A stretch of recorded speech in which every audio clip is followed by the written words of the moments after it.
So session 56 was the last one with these characters. Then 57 and 58 was our one shot, and now we're 59. So, yep. And that was September 8th that we last played this part. So, recap is important, I guess. Does everybody see the recap? Yep. Read along in your book. All right. Hold on, sorry. Yep, I'm just pulling it up.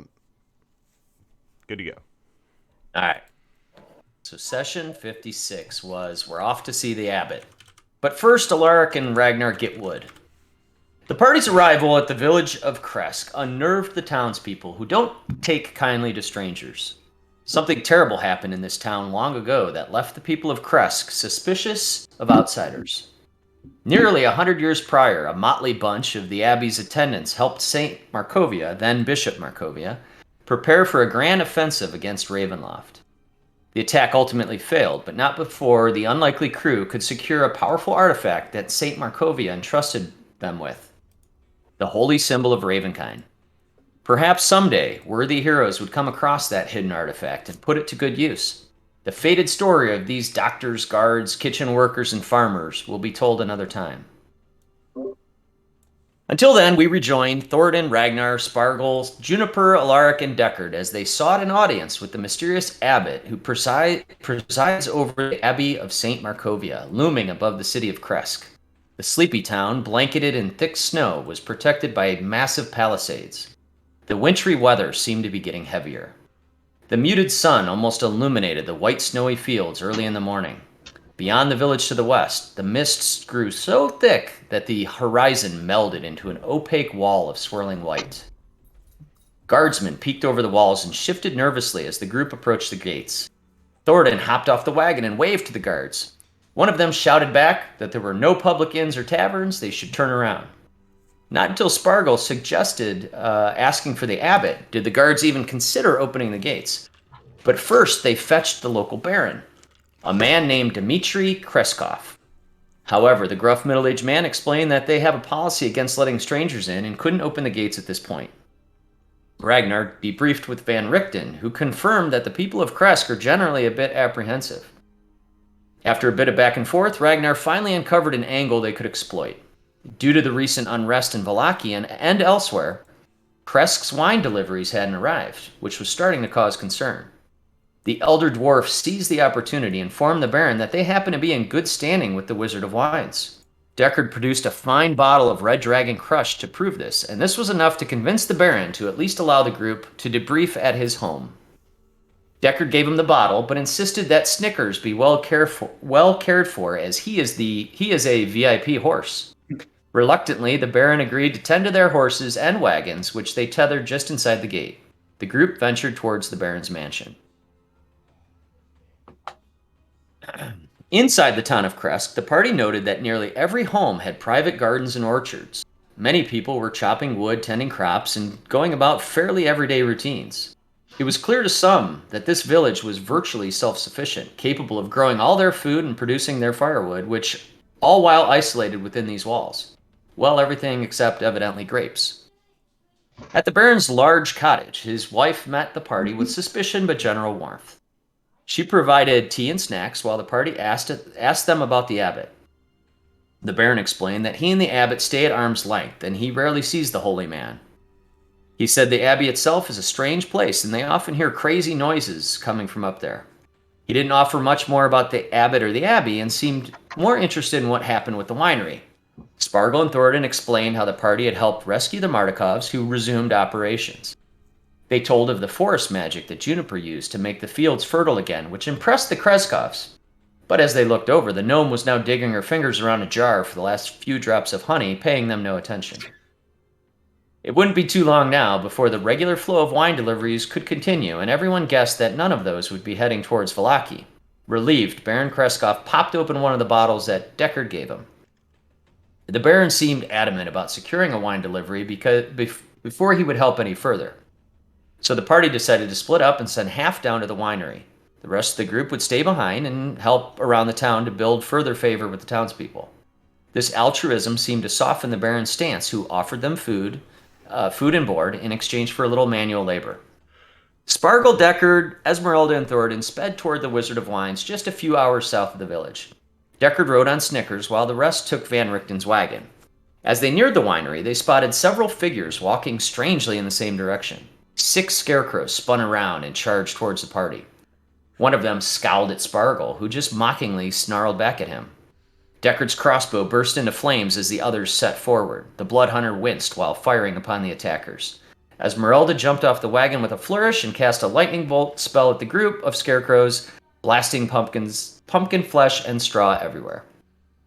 Thoradin rushed forward while tapping his holy symbol of Tyr and magically blinked into the midst of the smoldering constructs.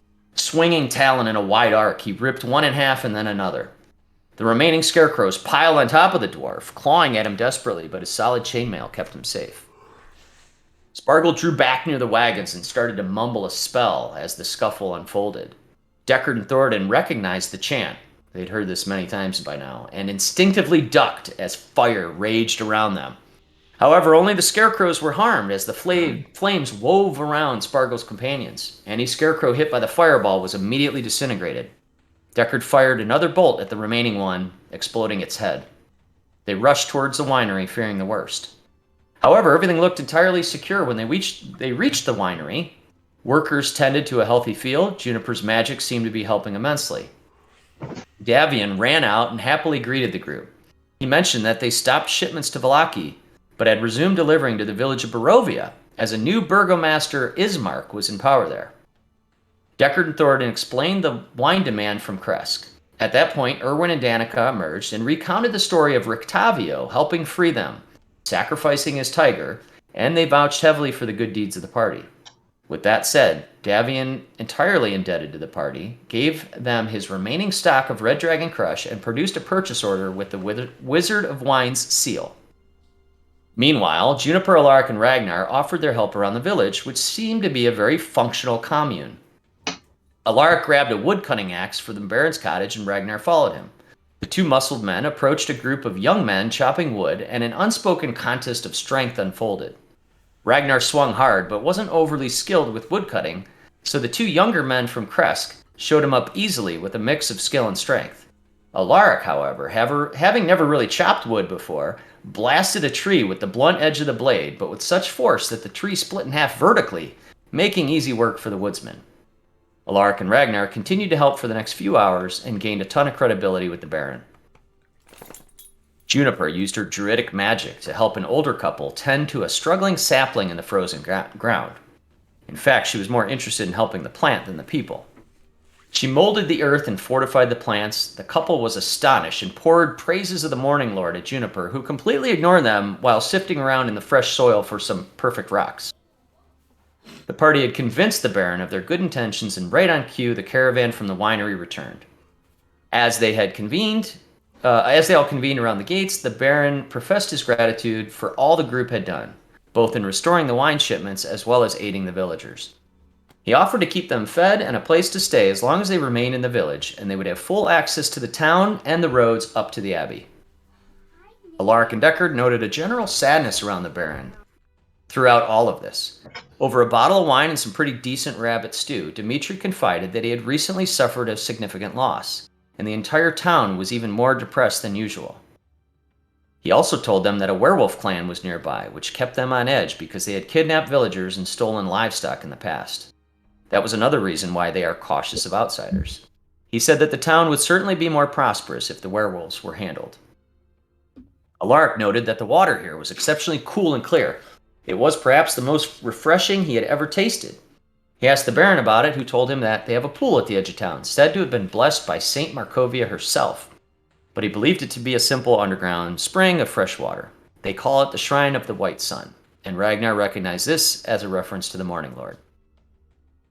Almost done. As they continued to chat with Dimitri, the party heard a sudden, fierce clanging of bells from high above the town. Seconds later, a cacophony of hoots, hollers, and howls rained down from the abbey. A few more minutes later, and everything was silent again. Deckard looked at Dimitri and said, "What in the Sam hell was that?" Juniper excitedly asked, "Do you think they're having a party up there?" Looking downward now, the Baron said, "Well, that's why we don't go up the hill."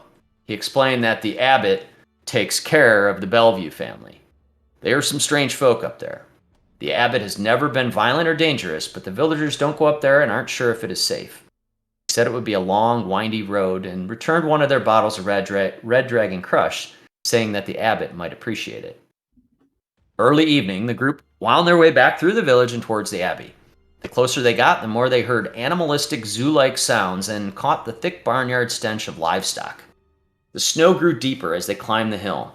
In a low voice, Sparkle recited, "I see a garden dusted with snow, watched over by a scarecrow with sackcloth grin. Look not to the garden, but to the guardian." They reached a set of cobblestone guard stations, connected by an unlocked, rusty iron gate.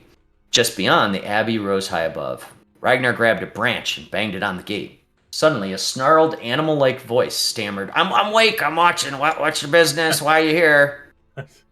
What they saw was Otto, a 5 foot, I won't read all this again, but 4 foot 9 inches tall, and you can see the pictures below, kind of what they looked like. And so at that, Thoradin, in shock, immediately replied, "Nope, we're good, we're just going back that way." But at that, the strange creature used his shovel to bang on the other guard shack, and a female humanoid creature emerged with a broom to help support her fellow guard.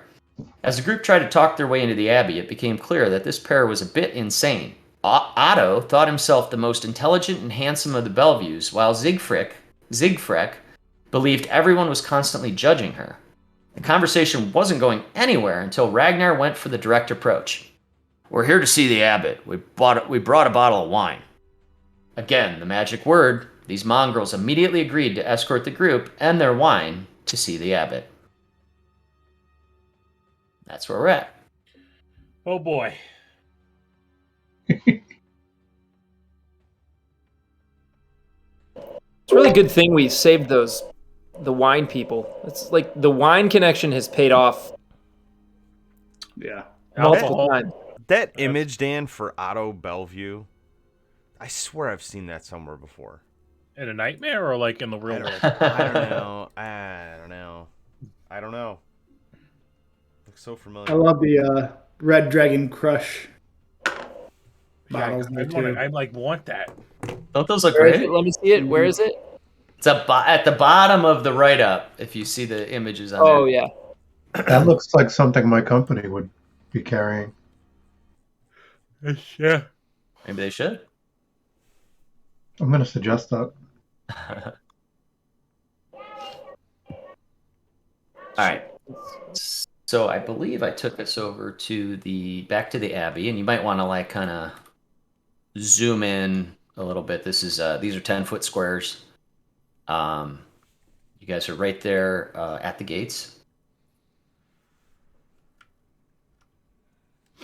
So have they started to lead us towards they just started walking into the gates? Is that the deal? Yeah, so you mentioned the wine, and they say, "Yeah, we'll take you to see the abbot." And they look at each other, and they look kind of, you get the sense that they're proud of themselves, and they think they're going to be doing a good thing here. So Yeah, they do, don't they? They do think that. Do they look conspiratorial at all? Make a perception check. What a good question, Sal. Right off the bat. Right off the bat, getting that rust Listen, off real it's quick. been a while. We gotta really we gotta do it, Kick it into gear. Oh, It's fucking nice. But not a good roll, so That's how you start it fuck off. me, right? So fuck Plus Get it. it out 6 of the way. though. I have high perception. It's a +6, you said? Yeah, but still not good. Not a good Still, roll. right. Shit with sprinkles on it. You think they seem like really great people? Fair enough. Oh, good.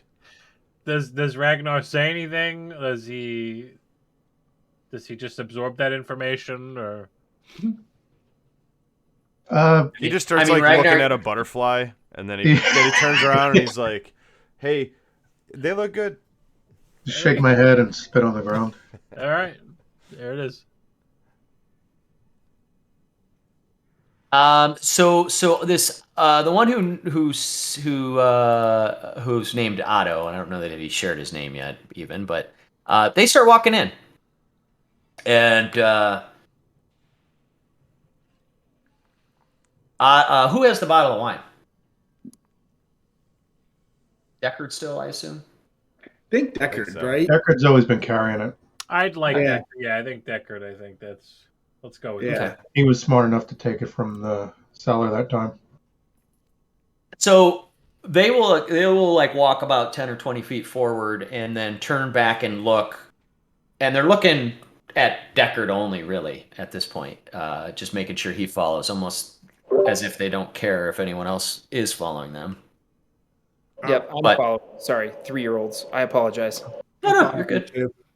Yeah. So anyone who wants to sort of move themselves, or I can move people if it's easier, you move in.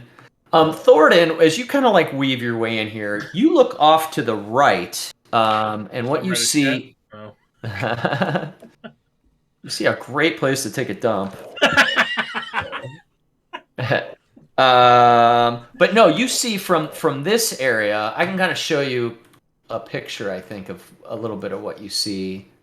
And you see a graveyard, Okay. and you see a lot of like just sort of like gravestones that are all kind of haphazardly put together. Some little bit of order to it. They look old. Everything looks old, Yeah, little dilapidated. Haggard, yeah, a little haggard. Yep. But you see a graveyard off to the right. Actually, I'll explain a little bit. So you see stunted pine trees that grow out of the rocky earth in the graveyard near the foundation of the Abbey's wing. And then, yeah, so you can see the Abbey too, like this side of the Abbey here. Let me start clearing a little bit more. It is evening, so it's about 8 p.m., let's say, ish. It's snowing, it's cold, it's dark, it doesn't feel great, it stinks like a zoo. Yeah, so you're having fun with that. Ancient gravestones burst from a thin crust of snow in the yard. Beyond the low wall that surrounds the graveyard, the ground falls away. That's sort of like the border that you see, the low wall border that you see around the whole abbey right there. The village lies 400 feet below, and the view is breathtaking. Can I get a peek at any of the graves? Can I walk over there? You can. These guys are kind of escorting you, but do you want to just like nonchalantly walk over there or sneak over there, or? Yeah, right. So like, this whole group is traveling, eastbound. I kind of see those gravestones, and I'm a little curious, and I have a reverence for dead people, or things, so I kind of walk over there and I take a look. Yep. Okay, I'll uncover a little bit more here. So yeah, you see the graveyard kind of stretches around. And you said you weren't at all trying to be like sneaky of any sort, right? No, not not deliberately not being loud. Like, hey, look at these fucking graves over here. I'll be back in 2 seconds. I'm still listening. Yeah. So you start walking over there, and Siegfried, the female with the scaly face, she starts tugging at the other guy, Otto, and she's like pointing back, and she goes, I don't. That guy's the short guy's leaving. He doesn't like me. I knew he was judging me. He doesn't want to be by me. And then Otto like ignores her stammering and just says, "I can't follow. You gotta follow to see the abbot." Okay, I hear that. You hear that, yeah. I was just looking for a place to take a dump, but that's all right. I'll keep moving with you. All right, make a persuasion check. Here we go. All right. You got charisma. I got this. I got this. Persuasion. Here we go. 15. Okay. So that Otto, he looks like really confused for a second, and he's like, "Oh, boss wouldn't want you to go inside, so yeah, hurry up." Ooh. We'll wait. And he's just kind of like sitting there, and he looks like really perturbed. And he lets you wander into the graveyard or into the cemetery. Yeah. So I'm gonna like kind of go over here and look at some of the names. I want to look at all the names. Okay. You notice that a lot of them are all weathered and just sort of eroded. Beat up. Yeah. Yeah. Some of them may have been here for centuries, if you were guessing. Well, you're real good with stoneworking, right? Or is that Ragnar? I am so good with stone cutting and stonework.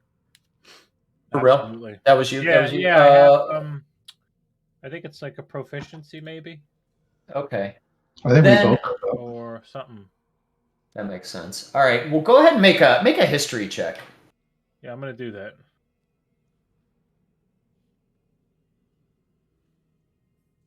14. Okay.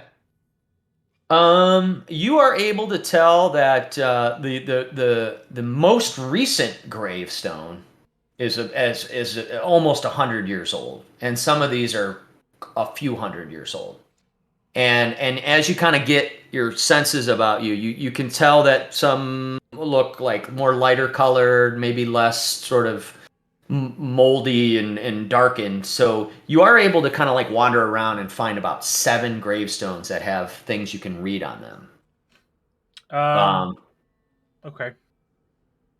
So you look at one. So you wander upon one, and the first one you read says, "Here lies Alexander Caledon, grumpy old bastard with a heart of silver, protector of the abbey." Oh boy. Okay.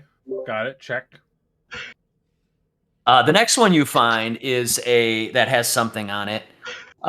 It's a simple gravestone. It's heavily damaged and covered in grime, almost as if things were like thrown at it or poured on it. And it says Dr. Boris Oxford, therapist, but therapist is scratched out, and someone has written traitor underneath it. Ooh. And then you find another one that says forever together. Bullshit. It says forever together, Felix Rustelhoof. And then that grave also has a smaller tombstone almost attached to the side of it that's in the shape of a dog bone with the initials CW. Oh. Cold water. Oh, that's awesome. The next one you find says, "Gone too soon, but now serves the morning lord with her spoon. Rest well, Holga Ansel." You find another one. I'll just keep going. You find another one that says, and this gravestone is in like a suspiciously phallic shape, and simply says, "Precious angel, Borgus Bifflebottom." Is that one furthest from There's the little group? angel wings on it. What's that? Oh my Is that God. the furthest one from the group? That's awesome. That one is yeah, I mean that one's like you're getting about halfway through the field here, All right, kind of so- wrapping around. Yep, So there. Thornton looks both ways. Pulls down his pants and just Jesus. fucking shits around. All right. Oh, I've been waiting all day to get that one out. Oh, And you do. Just a big and you do. Cleveland steamer right on the Borges's gravestone. Or Do I have to roll plot. anything, or am I good? No, you're You can proficient. roll in to see how dumping. clean it is. Yeah, you could do that. I grab a haunch of leaves off of this fucking tree, and I just use that to wipe. Oh, Oh, well, Excellent. I guess that's that then.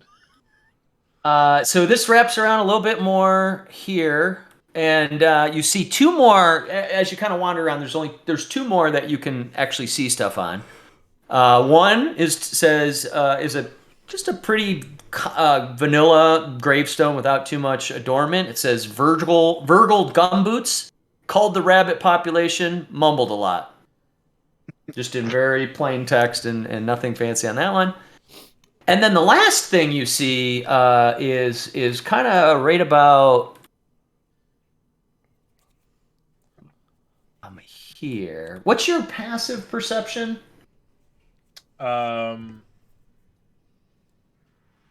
16. Wow. Okay, yeah. So you're about ready to turn back around after having, taken care of business, and these gravestones don't seem too interesting to you. And you notice that this one here, if you can see where I'm pinging, um, has a big X on it. Okay.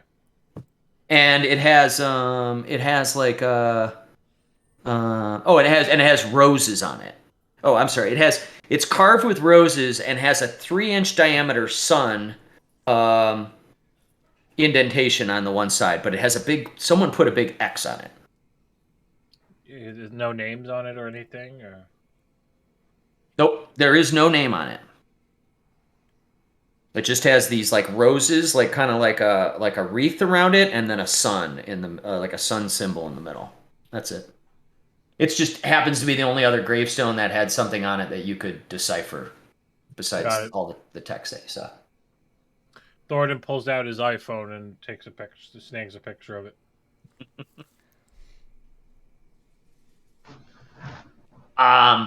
You start to hear. So the rest of you are standing around waiting for Thornton to relieve himself, I guess. And Otto starts to get really like sort of antsy. He says, maybe you guys should just go back out. Maybe you guys should just give me the wine and I'll give it to the abbot and then he'll come see you here. So I hear him say that. Hold on, friend. How long you been working here? You seem like a very important man. You seem like the man to talk to. How long you been working here? Tell me a little bit about your profession as a top guardsman. Oh, buying time for me to shit. I like that. He really perks up and kind of forgets about what he was even talking about. Like his ego is just so. He's like, "You're right. I that's what I've been telling everybody. I'm the Bellevue in charge around here since I'm the smartest. And I run pretty much everything. Anything except for that fucking Cloven." And then when he says Cloven, he just almost loses his whole train of thought and just gets really angry, and then snaps back out of it and says, "Yeah, the abbot thinks I'm the most important, Bellevue."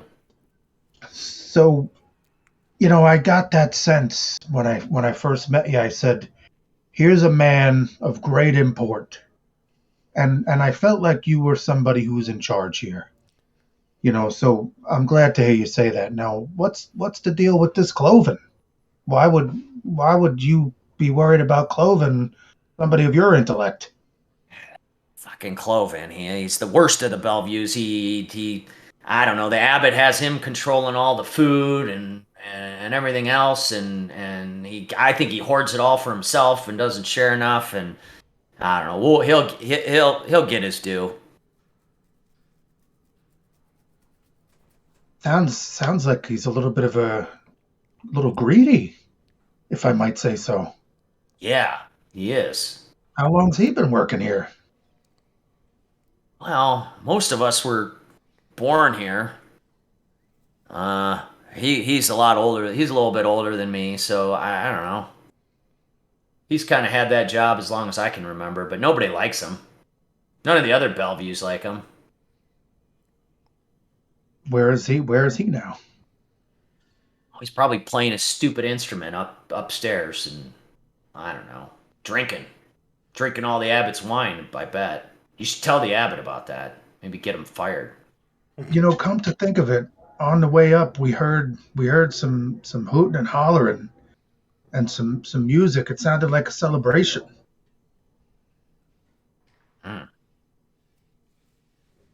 Oh, dinner time. It was dinner time. Dinner time.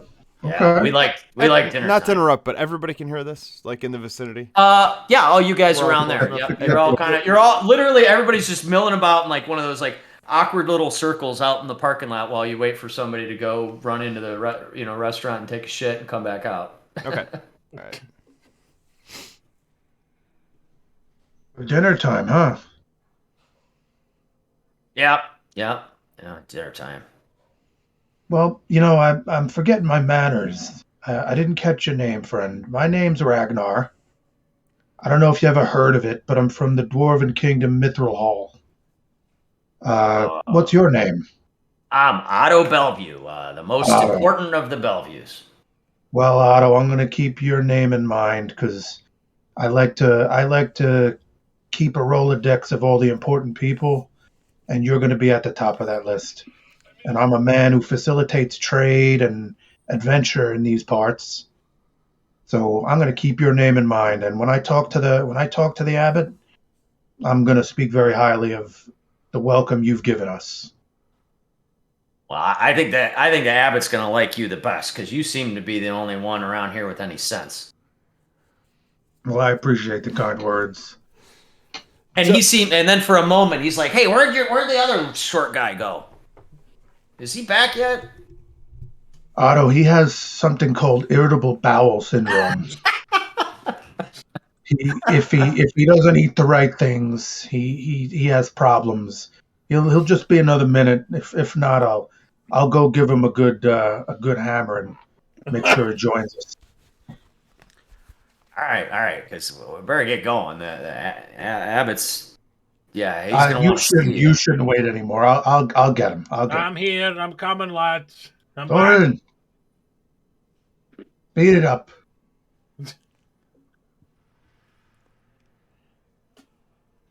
While everybody's talking, or while this is all going on, Esmeralda and Rictavio are sort of debriefing, and they're standing by Alaric and Juniper, and Rictavio walks by the two of them and says, "Hey, Esmeralda's gonna dip out here and just kind of keep an eye." In case anything goes down, she's going to. She can get down to the town pretty quickly, but she's gonna just kind of hang back here in case anything's not right up in this abbey. And you two are even though you two are watching, you're kind of you're still amazed at the little like move that Esmeralda does to get herself into like the shadows of the guard tower, and then just without a sound or much of a without seeing her too much, she kind of like dips through the trees and starts kind of climbing down that switchback.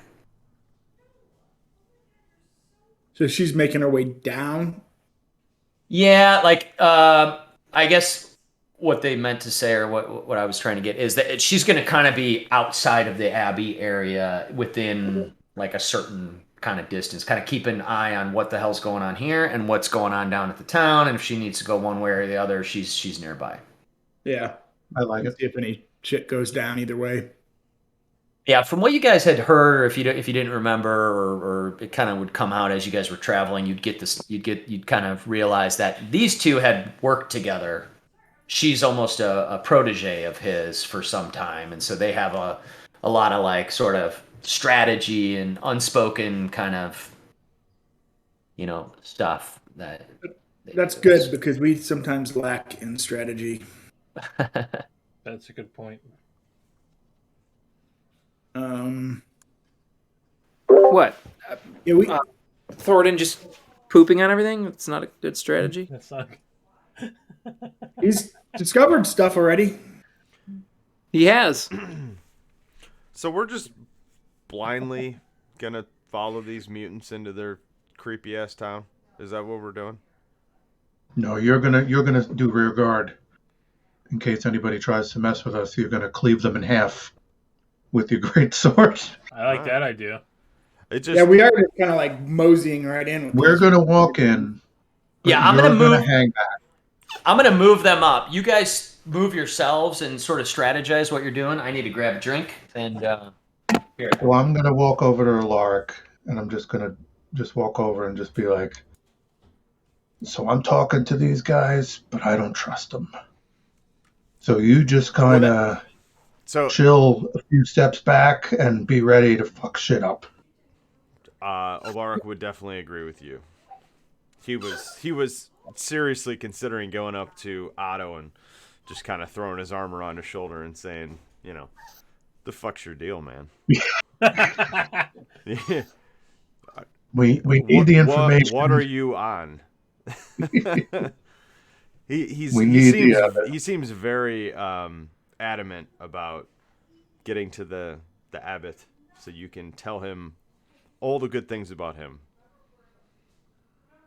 I really want to do some kind of like an insight check on him. Feel him out, right? Are you hanging back too, then, Alark, or are you guys? I'm just kind of. I was just kind of moseying on in. I probably just Kind of follow them in and but hang back and just kind of just a scout few the area paces and back. see what the hell's going on, because it's just none of this seems real good. Real safe. Got a Yeah. little stink to it. Definitely watch our backs, head on a swivel. Make sure nothing's coming out of the woodwork. There's got to be more of these mutants. You don't just make 2 mutants. Right. You make a whole cavalcade of mutants. Mm-hmm. Is that how that The works? whole menagerie of mutants up here. A mutant menagerie. It's like Island of Dr. Moreau here. Yeah, this is a little creepy.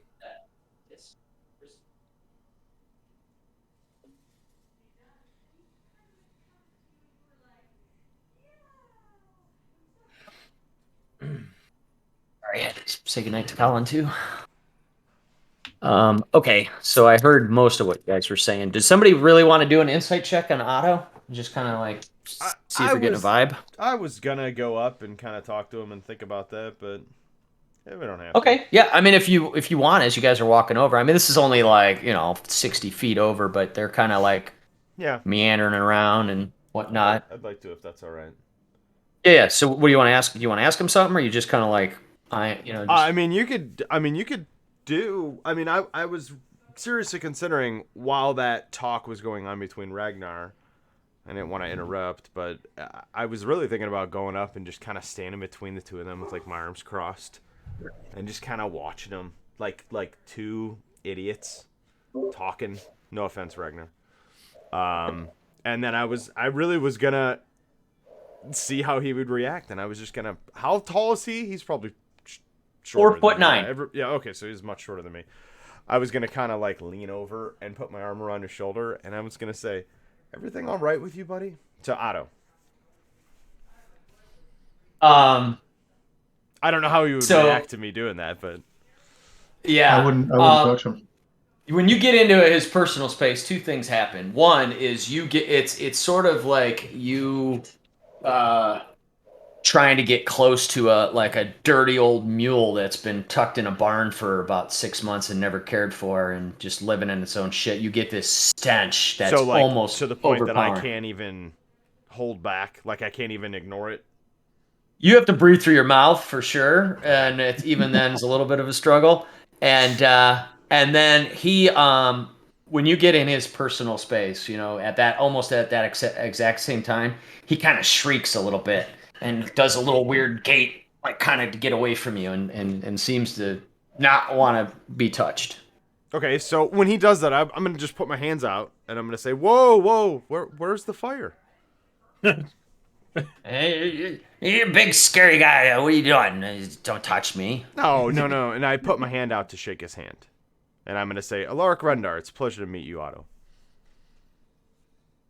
So you put your hand out like this. Mm-hmm. He looks like confused for a second, and then he like grabs it like he's never shaken a hand before.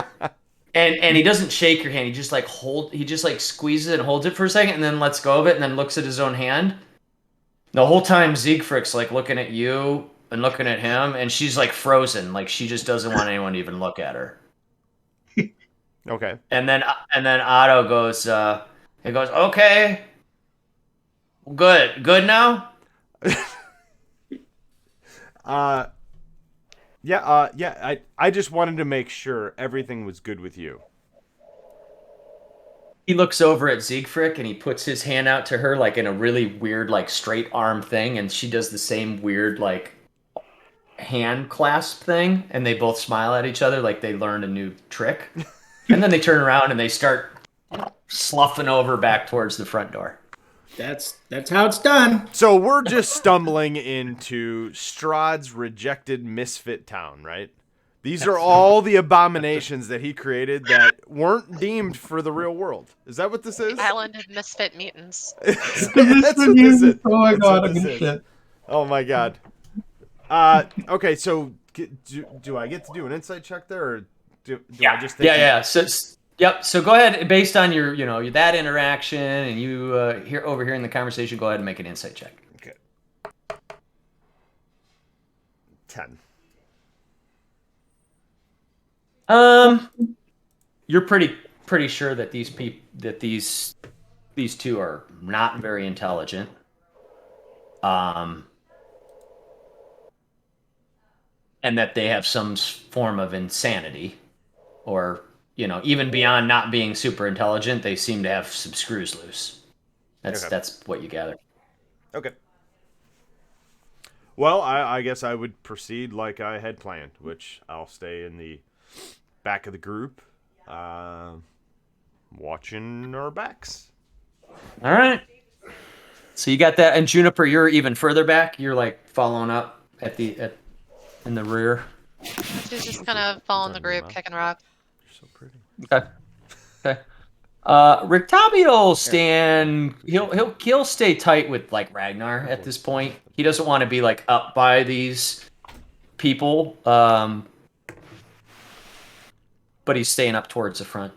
So if you guys want to keep moving yourself forward, you reach the Abbey entrance. So I think I shared a picture of the Abbey before. I'll show it again, so you can kind of get a feel for the overall structure. And do you remember X-Files, that episode of Home? oh my god, yes. This is kind of reminding me of something like that. Ooh. Yeah, man, I should have rewatched that. That's good inspiration for what's going on here without spoiling too much. But yeah, holy shit. That's going way back. So you guys roll up to these huge 15-foot high curtain walls that join the Abbey's two wings. So it's like sort of like this. Oop, let's reveal a whole bunch of shit. Use this. So like this stretch here that I'm showing, this is like a big, wide, like sort of real tall, like curtain wall, and then over here and beyond over here, I could show a little bit more. Are like the Abbey's wings, is what you would guess. So you're walking up to these big like double doors. A 15-foot high curtain wall joins the Abbey's two wings. Behind its battlements, so up into the building structure, which is a little bit dark and misty, you see two guards that stand attention, very still. Their features are obscured by the fog. Below them, set into the wall, is a pair of 10-foot tall wooden doors, reinforced with bands of steel. And to the right of these doors, mounted on the wall, is a tarnished, are like bluish, copper plaque.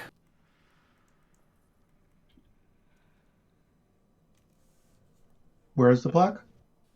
To the right of the doors. So that's going to be like in front of where the two mutants are. Yeah. Like this is like this huge like curtain wall. These big double doors, about 10 foot wide. Oh, you can't see the double doors. Hold on. Hate all this shit.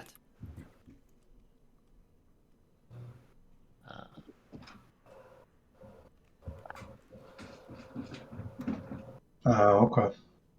Yeah, is that helping? I don't know Yep. what you're seeing. So there's double doors there. And then to the right of the double doors is this plaque, just set into the stone. From where I'm standing, I can't really see much of the guards. I just see two figures. Can't really see anything about them. Make a perception check. If you're like trying to focus on the guards and Yeah, I want to see watch what them they for a look second. like. Get a feel for the guards. That's a +6. That's a 20. Wait, 21. that's a 21. Oh shit. Okay, so the others don't know this, but you do. You realize that they are not guards. They're propped up scarecrows in some kind of shitty rusted armor with like a sword meant to look like they're standing there watching guard. Okay, so knowing that, I'm gonna walk over to where you said the plaque was, Mhm. and I'd like to read it. I'm gonna just assume it's maybe like right here. Yep, exactly. The plaque says the Abbey of Saint Markovia, and then in the subtitle says, "May her light cure all illness." Okay. And I'm just gonna walk over to my pal Spargle, try to be very nonchalant about it, and with my back to the two mutants, I'm gonna just whisper to Spargle, "The guards ain't real." Make Weird place. make a stealth check. Oh boy, The cards ain't real. not something I'm good at.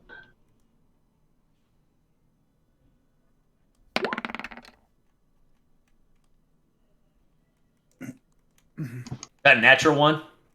Yeah, sure is. So you walk over and you whisper that, and two things happen. One is Otto hears you, and like clear as day, and he looks over and he goes, "There's a lot of guards. Those are just decorations. There's a lot of guards." And Siegfried, who also sees you whispering, goes scrambling into a corner, or goes scrambling behind Otto, and says, "That one, he's looking at me. He's saying something crazy. He's gonna do something." and Otto's like, "No, he's not. No, he's not. He just knows about the scarecrows. Or just." And she's like, "No, he's looking at me. He's gonna jump me. Don't let him in." Do I hear her say that? Mm-hmm. Oh yeah, she's like, like kind of Raving? almost like frantically saying this. Yep. I look at Spargle and just roll my eyes, and I'm just gonna walk here. I'm not gonna go too close to them, and I'll take like whatever little bits of bread or rations I have, and I'm gonna just kind of like hold them out in my hand, and I'm gonna kind of just like be like, "Siegfried, I'm sorry. Here you go," and I'm gonna just kind of like reach it out. Have a snack on me. Just make a charisma check. Terrible. This is funny. This is the good stuff. Okay. Holy shit! Damn, you're rolling. That's +2. Yeah. Yeah, as you're reaching into your pack, she continues to like shake and kind of fall backwards. When you start to pull something out, she even hunches more behind Otto. But then, Otto starts to reach forward for the whatever bit of food that you do have. Like he is like anxiously or aggressively, like excitedly grabbing this food. Like, and at that point, Siegfried kind of pops up over too. And she doesn't take it from out of Otto's hands, but she kind of like leans around his shoulder and kind of looks at him. So he grabs the chunk of bread or whatever it is that you gave her, and he gives her a little chunk. And she takes it and she calms down. And she's like nibbling on it, and Otto's like, "I told you, they're fine. I'm fine. Come on, let's get the wine. I mean them to the abbot." Is the abbot of Bellevue, perchance? Or is he not related? I ask Otto. Meaning what? Is he above you? Bellevue. Isn't that their name? Bellevue. Bellevue? Oh, Bellevue. I'm sorry, I didn't hear you. All right. Yeah. Oh, no. The abbot saved the Bellevues. He made us amazing. And he's really proud of that. I want these guys to join our party forever. Well, you got nose plugs. I don't care. Crocus can play the both of them. Oh no. He'd find a way to get him killed real quick. Oh my god. Got me. You can use them to spring traps. Yeah, run Yeah, across that field. Cannon fodder. Send in the Irish. Right, here's a piece of bread. Now go do something. We'll fight Ezek. So after they nibble on this treat that Ragnar gave him, Otto turns and says, "All right, let's go." And he starts pushing the doors, and he's struggling a little bit. They're unlocked, but they're big, heavy doors, and he's struggling to push them open. I'll help. Okay. One He look. hand? I'm not very big. He looks over. He smiles as the couple of you. He goes, "Yeah, Otto's a good leader, getting everybody working," and because he thinks he made you, his just sheer will got you to do that. And yeah, the doors slide right open. They're big. I mean, they're big, tall stone doors, and you push them open, and they creak open. Let me see. I hate this fog of war shit, if I'm being honest, but I'll do the best I can here. So you guys can start to move yourself into this area that I'm uncovering. Just if you don't mind, just kind of like inside the door a little bit. And then I'll tell you what's going on here.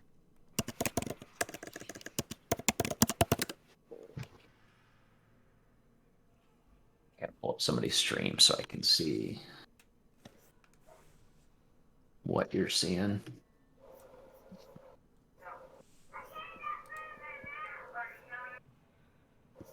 Okay, so you walk in. These the two Bellevues. Let me see. Let me move them in. They come in as well. Kind of over here. You move this way. They come inside the door and they cut right, and you're in the middle of this big like courtyard. The thick fog that fills this courtyard swirls as if eager to escape. Almost when you opened the door and it let in like wind and like a current, it kind of like kicked up like fog that seemed like it was just stagnant there, and it started to like swirl around a little bit, kick around. The courtyard is surrounded by a 15-foot high curtain wall on which stand several guards with their backs to you, or so it seemed at first. It's clear now that these guards are merely scarecrows. Wooden doors to the north and east, and this map's twisted, so this is north and this is east, which is I don't know why they did that because it drives me fucking nuts, but that's how it is. Lead to the Abbey's two wings. So you're in a courtyard. In the center of the courtyard is a stone well, which like Juniper and Thoradin are nearby. It's just a regular well, like you'd probably pull water up on. It looks like it's old. Well fitted with an iron winch to which a rope and bucket are attached. Along the perimeter, tucked under the overhanging wall, are several stone sheds with padlocked wooden doors. So all around, there's about 1, 2, 3, 4, 5, 6. I don't know if you can see the little doors the way I uncovered it, but there are doors all around this courtyard that lead to these like stone sheds, as well as 3 shallow alcoves that contain wooden troughs. So that's right here. So here you see like these little like cutouts, and then these wooden low like just troughs, wood tattered troughs. 2 wooden posts over here, pounded into the rocky earth, have iron rings bolted to them, and chained to one of them is a short humanoid with bat wings and spider mandibles. Oh fuck! I'm out. Later, guys. I ain't doing this shit. Fuck this. And the quiet that was kind of like the little bit of animalistic like murmuring and stuff suddenly ends, and now it is thanks for putting the compass on there. Yeah. You start to hear like screaming from all of these sheds, like just like screaming and gurgling and just weird noises from all of these little sheds that are around the room, around the courtyard. Spider mandible, you said? Looks like it. Looks like it has a jaw that looks like it's more like a hinging spider chomper jaw.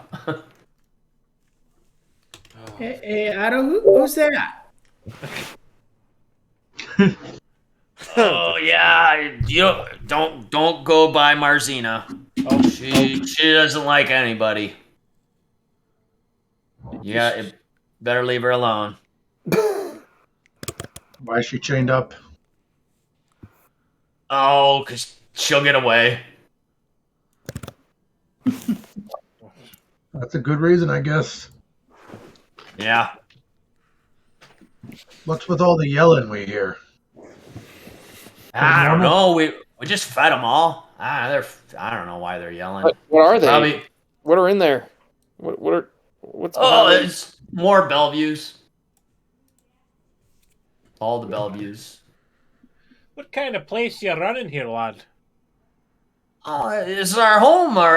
It's our abbey, where we all live. It's very safe here. The abbot takes care of us. Do you get a lot of visitors here? No, you guys are the first in a long time. What happened to the last visitors? Did you eat them? No, don't eat people. Oh. Siegfried looks over and she goes, I knew he thought I eat people. I don't know why they think I eat people. I've never eaten up people. Yo, if Siegfried had her own show, I'd watch every week. Yeah. Oh my god, Siegfried needs a podcast or something. So good. Man. I don't eat. I wouldn't eat a. I knew never he eat- thought I eat people. So Otto, when you said it was dinner before and you were all yelling, and you said you guys really like dinner, what was on the menu tonight? We grow a lot of our food here. It's all good stuff. Pumpkins and carrots. You guys have honey? He looks at you and he goes, "What's honey?" Oh, I guess not. Where do you grow the food? Oh, we have our own garden. Where's And, that at? he points to the east. Over there. Again, the east is up on this stupid ass map. So Otto, the ones that are locked up, are they like you and Siegfried? Are they really intelligent like you guys, or maybe not as much? Not as much. Okay. Maybe as smart as her, but not as smart as me. And Siegfried looks at him again and says, "Stop it. Stop comparing me." Do they ever come out? Nah, if we feed them, they just like to eat. And we'd let them out to, run around a little bit. Stretch their legs a little. Yeah. Is Thornton still in this courtyard, or has he run away yet? I'm here. I'm not happy about it, but I'm here. This the one that they called Marzina, the bat-winged spider-faced one, has pulled back as far as she can from where you all are, and you now see that her chain is real taut as she's trying to make as much distance as she can from the party. I'm thinking of a miniature Cloverfield. That's literally what I'm thinking of. Ugh. Well, can we? Where's the Baron at? Or not the Baron, the Abbott? Abbott. Yeah. So Otto says, he goes, Siegfried, you go tell the abbot. I'll stay here because I'm smarter. She looks confused and says, okay, and she walks away. Or she starts to walk away, unless anyone wants to say anything. She starts to walk. If you see me creeping her over this way. Okay. But she's walking towards that wing of the abbey. everything's at an angle here, and I can only uncover things in squares, which is stupid. So I gotta do these little squares. Okay. So if nobody stops her or says anything else after Otto says that, she dips into that. She opens this door.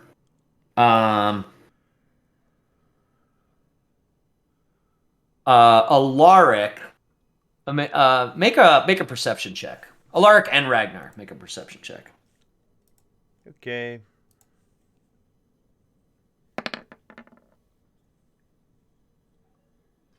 Hold on.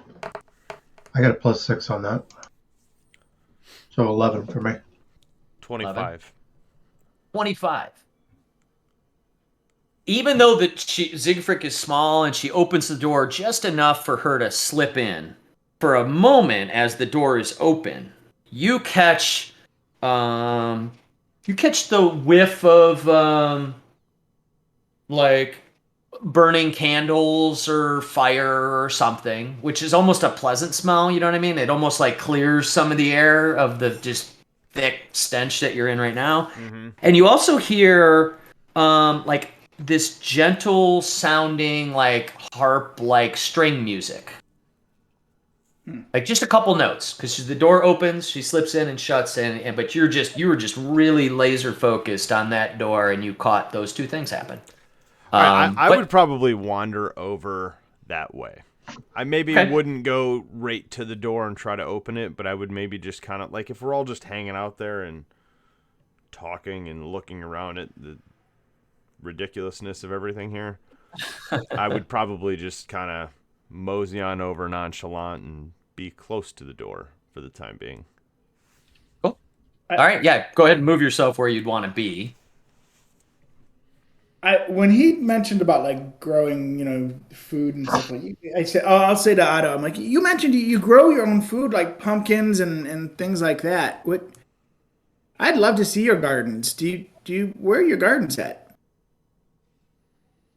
He looks and he says, "Oh yeah, we I basically built the whole strategy for the garden planning." That's awesome. Yeah, it's really good. I did the best, and I'll take you over there after we talk to the abbot. That'd be great. I'd like to see that. Yeah, it's really awesome. Juniper expresses interest in going too. She's super into gardens. You're probably going to really like this garden, I think. He says, That's not ominous. He says, if the abbot's cool with it, I'll show you everything. I really have done a good job with this place.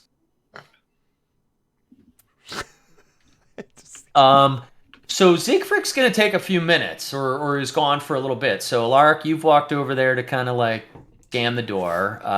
Spargle, you guys are, Spargle and Juniper are talking to Otto. What is everybody else doing? Anybody else doing it? Where's the closest door? With the things that where we know that they're behind. The animal things. Yeah, I don't know what I uncovered here. Like, is it this? Yeah, hold on. I didn't do a good enough job here. Let me do a little bit more. If you look on the bottom side there, you should see some. Okay. Those are them too. Okay.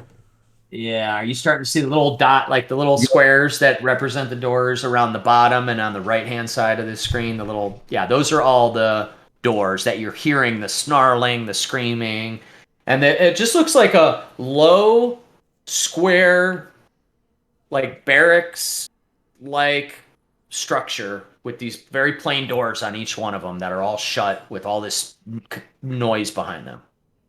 So But I they're want to walk. freestanding then. They're not necessarily part of the big Abbey building. They're just kind of like freestanding.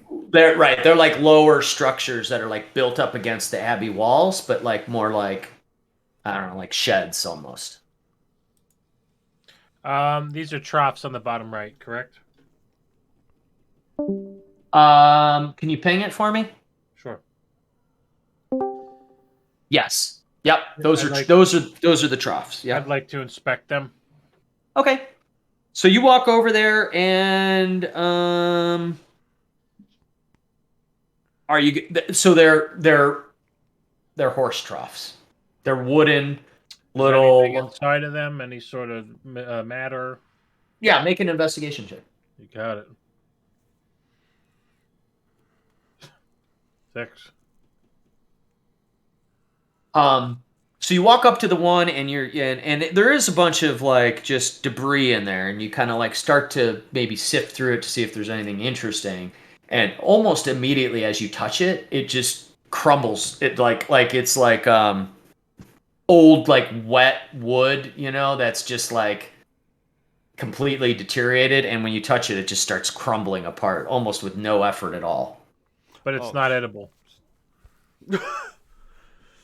Anything you can fit in your mouth is edible. I was gonna say, I think you could probably chew it up and swallow it. I'll pass. All right. Do I hear anything over by this door? Make a perception check.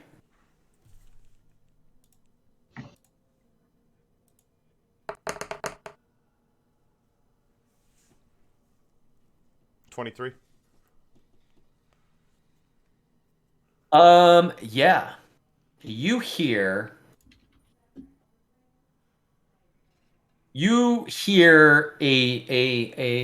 low, calm male voice that you can't make out the words. Okay? It's responding to Siegfried. But you can hear Siegfried. So you hear her say, we have visitors. They kept looking at me funny, and I think one of them wants to kill me. But Otto thinks that you want to talk to them.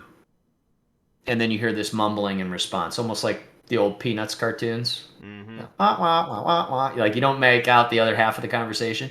She says, yeah. And then you hear her say, yeah, they have wine. I don't know where they got it. No, they don't have a dress. Okay, I'll tell them.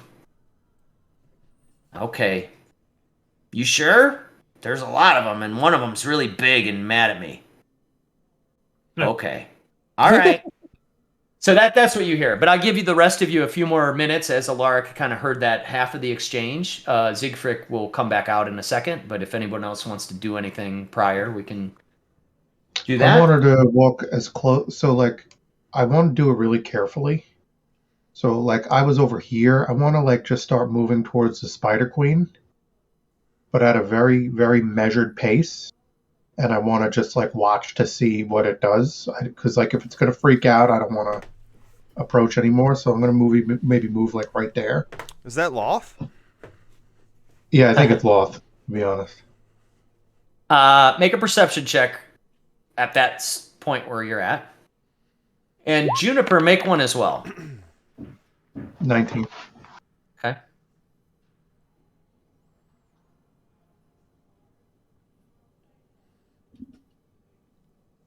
That's a 12 total. 12. Yeah. Okay. All right. All right. So Ragnar, as you get closer to that person, it doesn't do anything from where you're at there. It just kind of like it's pulled back as far as it can into that sort of corner of the courtyard, and is just, if anything, is just watching you now as the one of the closest people to it. Move right there.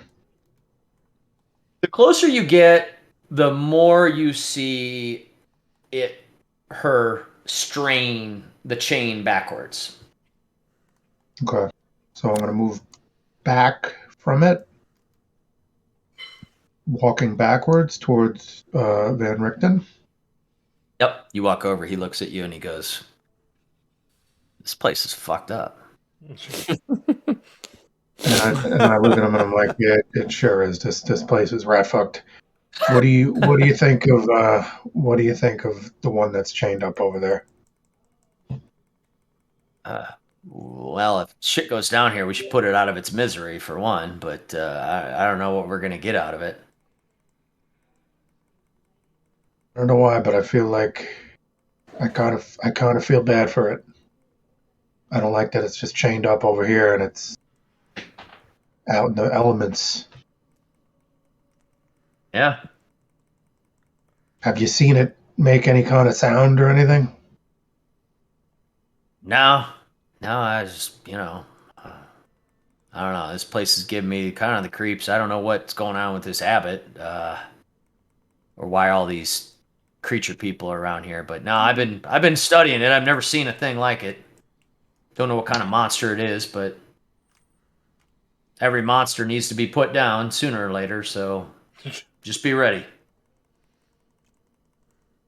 I don't know if I'm allowed to ask this out of character. What was the thing's name again? It was like something with a M. Oh, this they called it. The Otto called her Marzina. Marzina. Okay. So how, like, what am I, like 50, 60 feet away? Something like that? These are 10-foot squares. You are now 40 feet away. I kind of want to just look at it and kind of give it a salute and say, well met, Marzina. Marzina of the Bellevue clan. We mean you no harm. And then, like, take a step back so it doesn't feel aggressed. Make a persuasion check.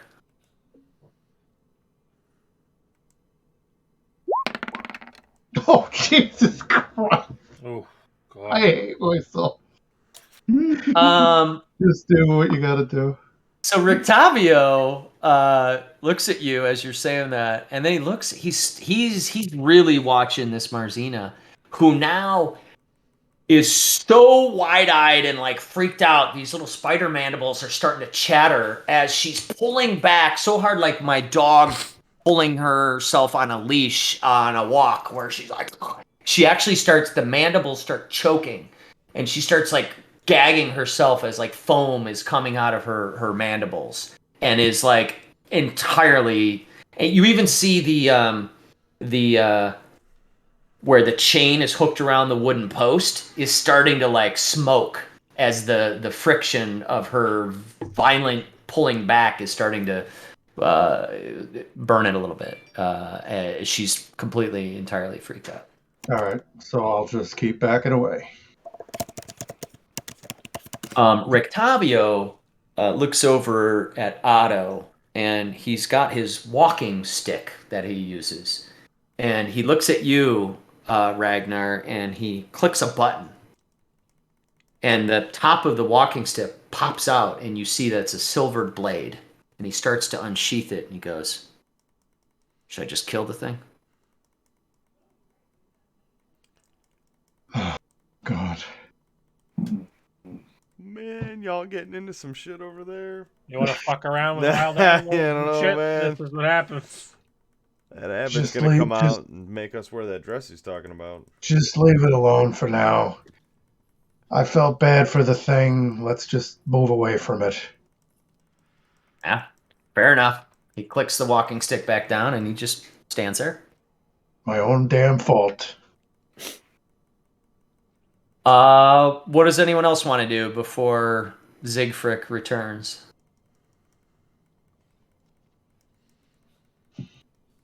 I'm just kind of waiting. Okay. If no one else wants to do anything, I was just I'm not saying you have to do anything. It's just wanted to give you the chance since there was a few minutes. But otherwise, if no one does anything, a few minutes pass. And Siegfried comes back out alone and immediately sees Alaric standing there, kind of watching the door, and scrambles back inside the door and slams it shut. Alaric, you hear her say, the big one that's always judging me is right there. I think he's going to punch me. And the door is still shut. And you hear mumbling behind, but nothing happens after that. Dan, Okay, is this so wait, time out. So they came out the door and said that, and then went back in. Came out the door, saw you, immediately pulled back in the door, slammed it shut, and you heard her say that to the person in the room.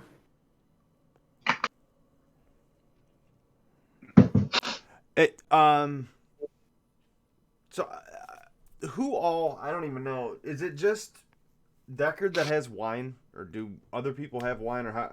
At this point, yeah, Deckard has a bottle of Red Dragon Crush. I don't think you guys have any other wine in your possession at this point. You had 2 bottles you were going to give to the Baron, and the Baron was like, he liked you guys enough that he was like, hey, if you're going to see the Abbot, take a bottle of wine. It might help you. And so Deckard has that. Okay, so if it's possible, I'd like to just quickly sprint over to Deckard and say, hey, give me a bottle of wine. No, hey man, don't drink all of it. Oh, it's not. Here, I'll have to come over. I don't know if we can make this all happen or it's too far. Whatever, but No, it's good. You're like 40 feet away. It's like running around my front yard. I'm gonna run That's a over good and like window. rate it. I'm gonna have my hand out as I get over to him. I'm gonna be like, I'm just gonna say real quick, like, Deckard, give me the smallest bottle of wine you have, or the lowest filled bottle of wine you have. I hand him the one I have, and I'm like, hey, don't waste it, man. That's the good shit. It's not for me, don't worry. And I'm gonna quickly run back to the door. The door opens towards me or in? It pulls outward. So towards me. Okay. I'm gonna wait 5 feet out from the door with the wine bottle in my hand, like presenting it as a gift. Just literally sitting there waiting for them to come out of the door. Oh, you're not opening the door or anything. Okay. Not yet. Are there Alright, any windows on that building, like that are cargo height? Nope. Not from here. There are like some real thick, leaded stain type of glass windows that were around the front side. When you walked by, you kind of saw them, but nothing you could see through. And this whole thing's a courtyard. There's no like alleys or anything that on the, yeah, I mean, like, it just.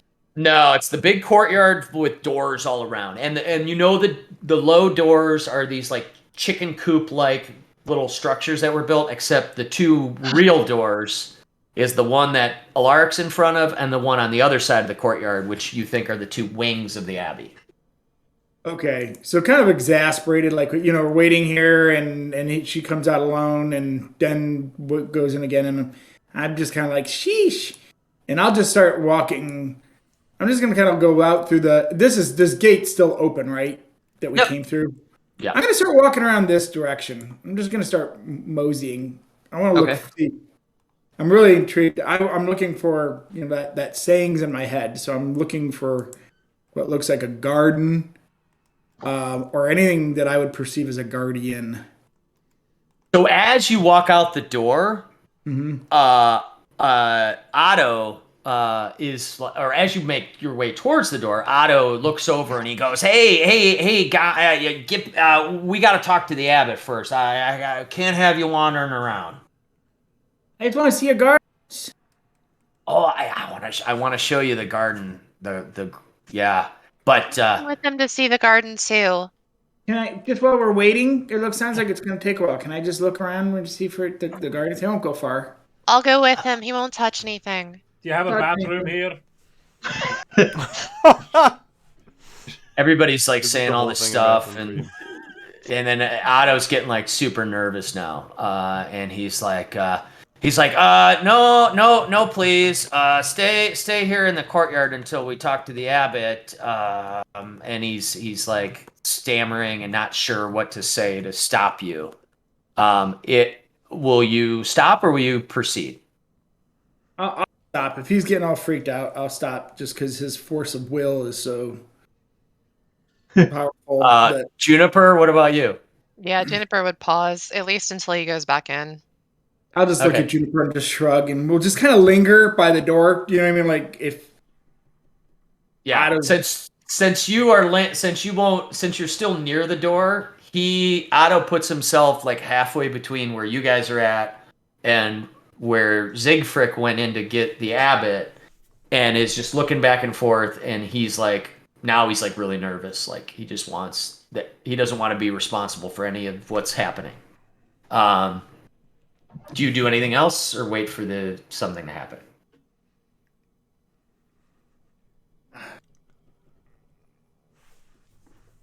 no, I guess I'll just say, oh, okay, well then we'll hang. I just really was excited about seeing those gardens, Otto, but We'll wait to talk to the abbot, and if he doesn't want to talk to us, maybe we check out the gardens and we'll talk to him later.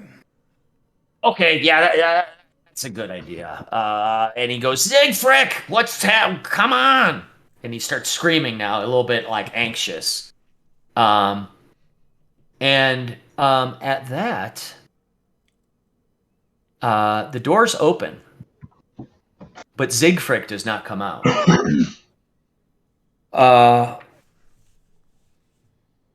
You hear a voice, a very calm, very powerful, very even voice that just says,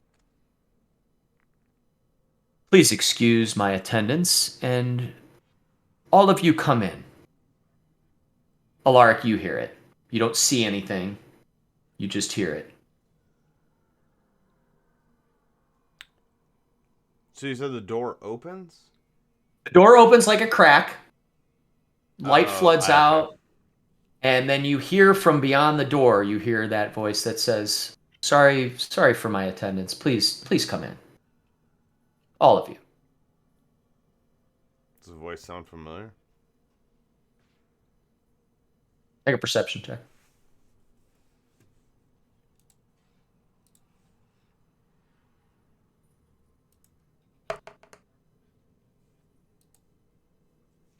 No, 17. it doesn't sound familiar. You haven't heard this person ever in your life, but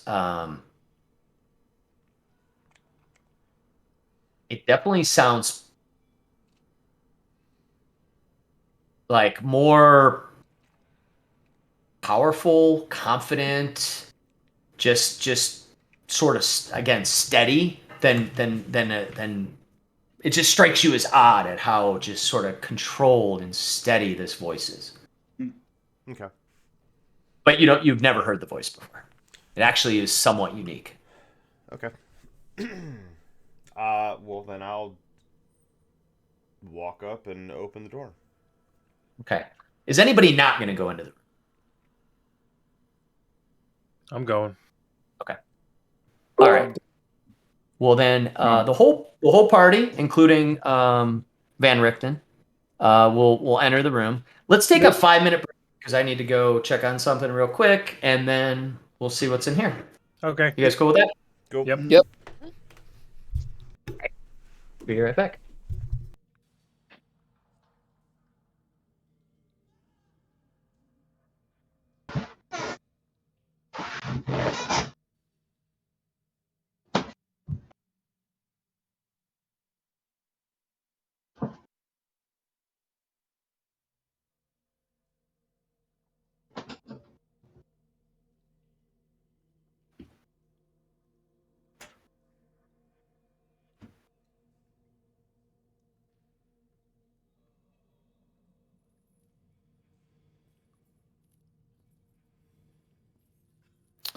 Yeah.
what's your shirt punch?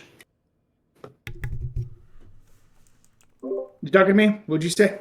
Oh, sorry. Hold on, my AirPods. God damn it! I don't know how I can get those to. I finally got a pair of AirPod Pros. Yeah. Oh yeah. Which I love. They disconnect and they just reconnect. And That's why. great with my. That's why I stopped using mine. I never had that problem with my phone. No, Apple devices they attach like it's like magic how these AirPods know what to attach to, but fucking Windows, man, it's like. Sorry, I wasn't listening to music for 5 seconds. I didn't mean to disconnect my fucking Bluetooth. You know what I mean? It's like no sound came through for 14 seconds. We're gonna just disconnect it forever. Right. Yeah. They're like, you must not own this Bluetooth device anymore, so we're just gonna remove it from your account. Exactly. So stupid. Dude, I fucking bought an Apple store for Christmas this year. Did you? Madeline's getting a phone. Be quiet. Madeline's getting a phone. Colin's getting an iPad. Sean is getting a computer. Fucking, I bought these AirPods. I expensed these at work, but there's some other shit there too. And I got Apple Care on all these things, dude. I spent like half my fucking salary this year at the Apple store for fucking Christmas. It's insane. I got Noah those AirPod Pros for Christmas too. Dude, they're so good. So what I don't like is rubber things in my ears. Yeah. Like I like the old AirPods because I just like the plastic. I don't like the feeling Yeah. of somebody plugging my ears. So I bought the AirPod Pros and just took the plastic things off, and they're great. Oh, really? Is it? Yeah. Oh, okay. So I will say, might- I like the way the older generation AirPods fit better. Like they stay in my ears, but after I wear them for like an extended period of time, for like an hour, like from cutting the grass, they start to hurt my ear. And it's not the AirPods. The old ones? It's all plastic earbuds. Dude. They just hurt. Yeah, I'm the same way. I- I have to use the Dang. marshmallow ones. That's why I like the AirPod Pros. But I will say, even though I put like the right rubber thing on it so it fits right, they're very, very comfortable. But like after 20 minutes, a half hour, they like loosen up, and I'm always like putting them back in. I don't know. There's no good answer. Have you guys ever tried a pair of like I don't know who else makes them, but I used to have a pair of Bluetooth Beats by Dre earbuds or whatever, and they had the little thing that wrapped around your ear. That worked pretty well, and you could wear it all day and was really comfortable. That's probably the only better alternative. They're Beats, like the Beats too, but they're the over the ear things. Those things are pretty great for like the battery lasts like I don't know, freaking crazy number of hours. I never have to charge those. But you're right, the Pros are really comfortable compared to the old ones. But I had the same problem. Like I was working on a ladder on the outside of the house, and like I'm up on a ladder doing shit, and I'm like. Constantly when I'm cutting the grass, I'm falling off. constantly and it's usually one ear over the other. It's probably just my weird shaped ears. I'm always like putting one back in, but I still like it. Same thing though. Yeah, the fit is much more comfortable, but not as secure. Yep, Maybe that's why it's more comfortable if it's not probably. crammed or All right, everybody's back. I'm good. All right, so is it safe to assume everybody's going through this door, or is anybody hanging back or want to do anything else? I'm fucking Well, cold. is Otto's eyes on me still? Like, is he? He's kind of watching everybody else go into this door and making sure everybody goes into the door at this point. Into the meat grinder we go. Yeah, I don't want to go in. If he knows I'm there, then like knows I haven't moved forward, then I'll begrudgingly shuffle forward. He doesn't go in though himself, so Otto kind of stays out and just kind of watches the door as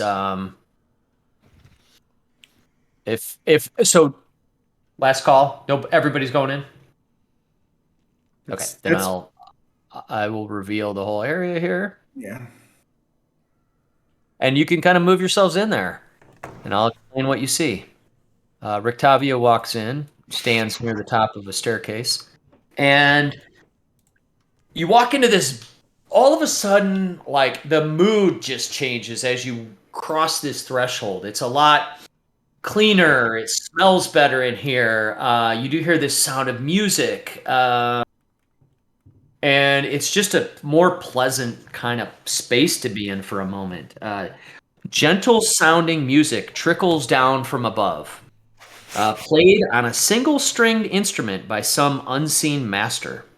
The ground floor is one large 50-foot square room with arched leaded glass windows. A cauldron sits on an iron rack above a fire in the hearth, while above the fireplace mantel hangs a golden disc, huge, engraved with the symbol of the sun.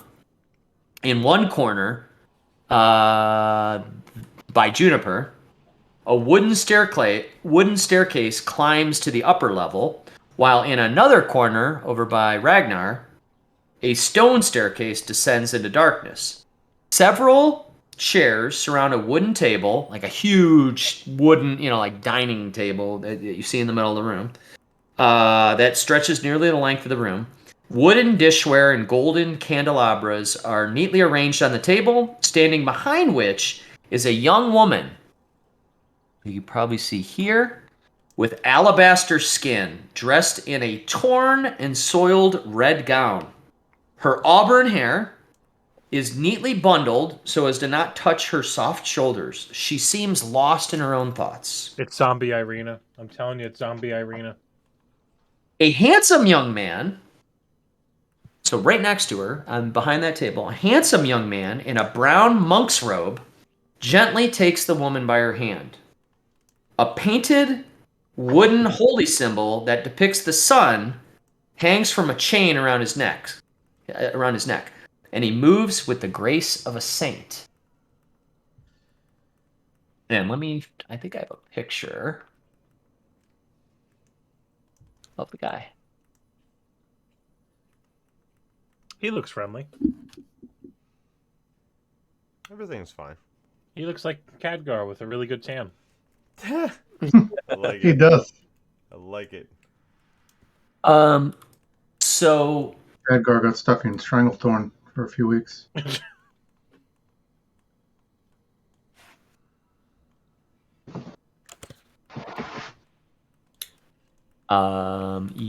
let's see, where did Siegfried go? So Siegfried, as you guys walk in, she stays as far as possible from Alaric. And so she kind of stands by the door. She's looking at the abbot and this woman who he's talking to. She sees all these people come in. She's really nervous about Alaric. And she sees Otto standing out in the courtyard, so she dips out to be by Otto. But it looks like everybody else is in. Where's And- the abbot in this room? Oh, So, do you see this? Yeah, Yep. it's a weird symbol, but yeah, that's him. And once Siegfried goes out and the door to this room kind of slams back shut, that man looks up and he says, "Welcome." He goes, "I understand you bring gifts and you also may seek my aid."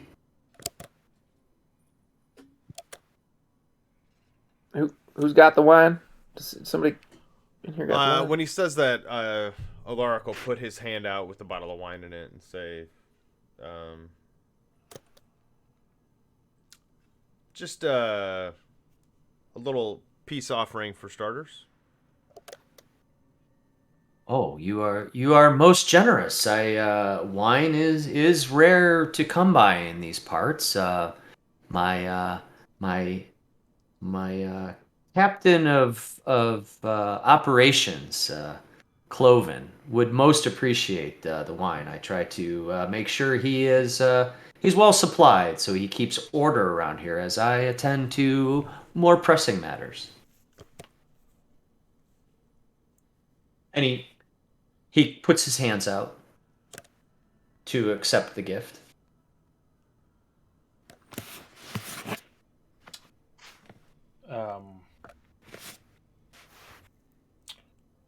So, what's it like around here? You like being here? His hands are still out. He folds them back up, and he says, "Well, of course. I mean, it is my my life's calling, I suppose, to be here. So, in that regard, I appreciate it."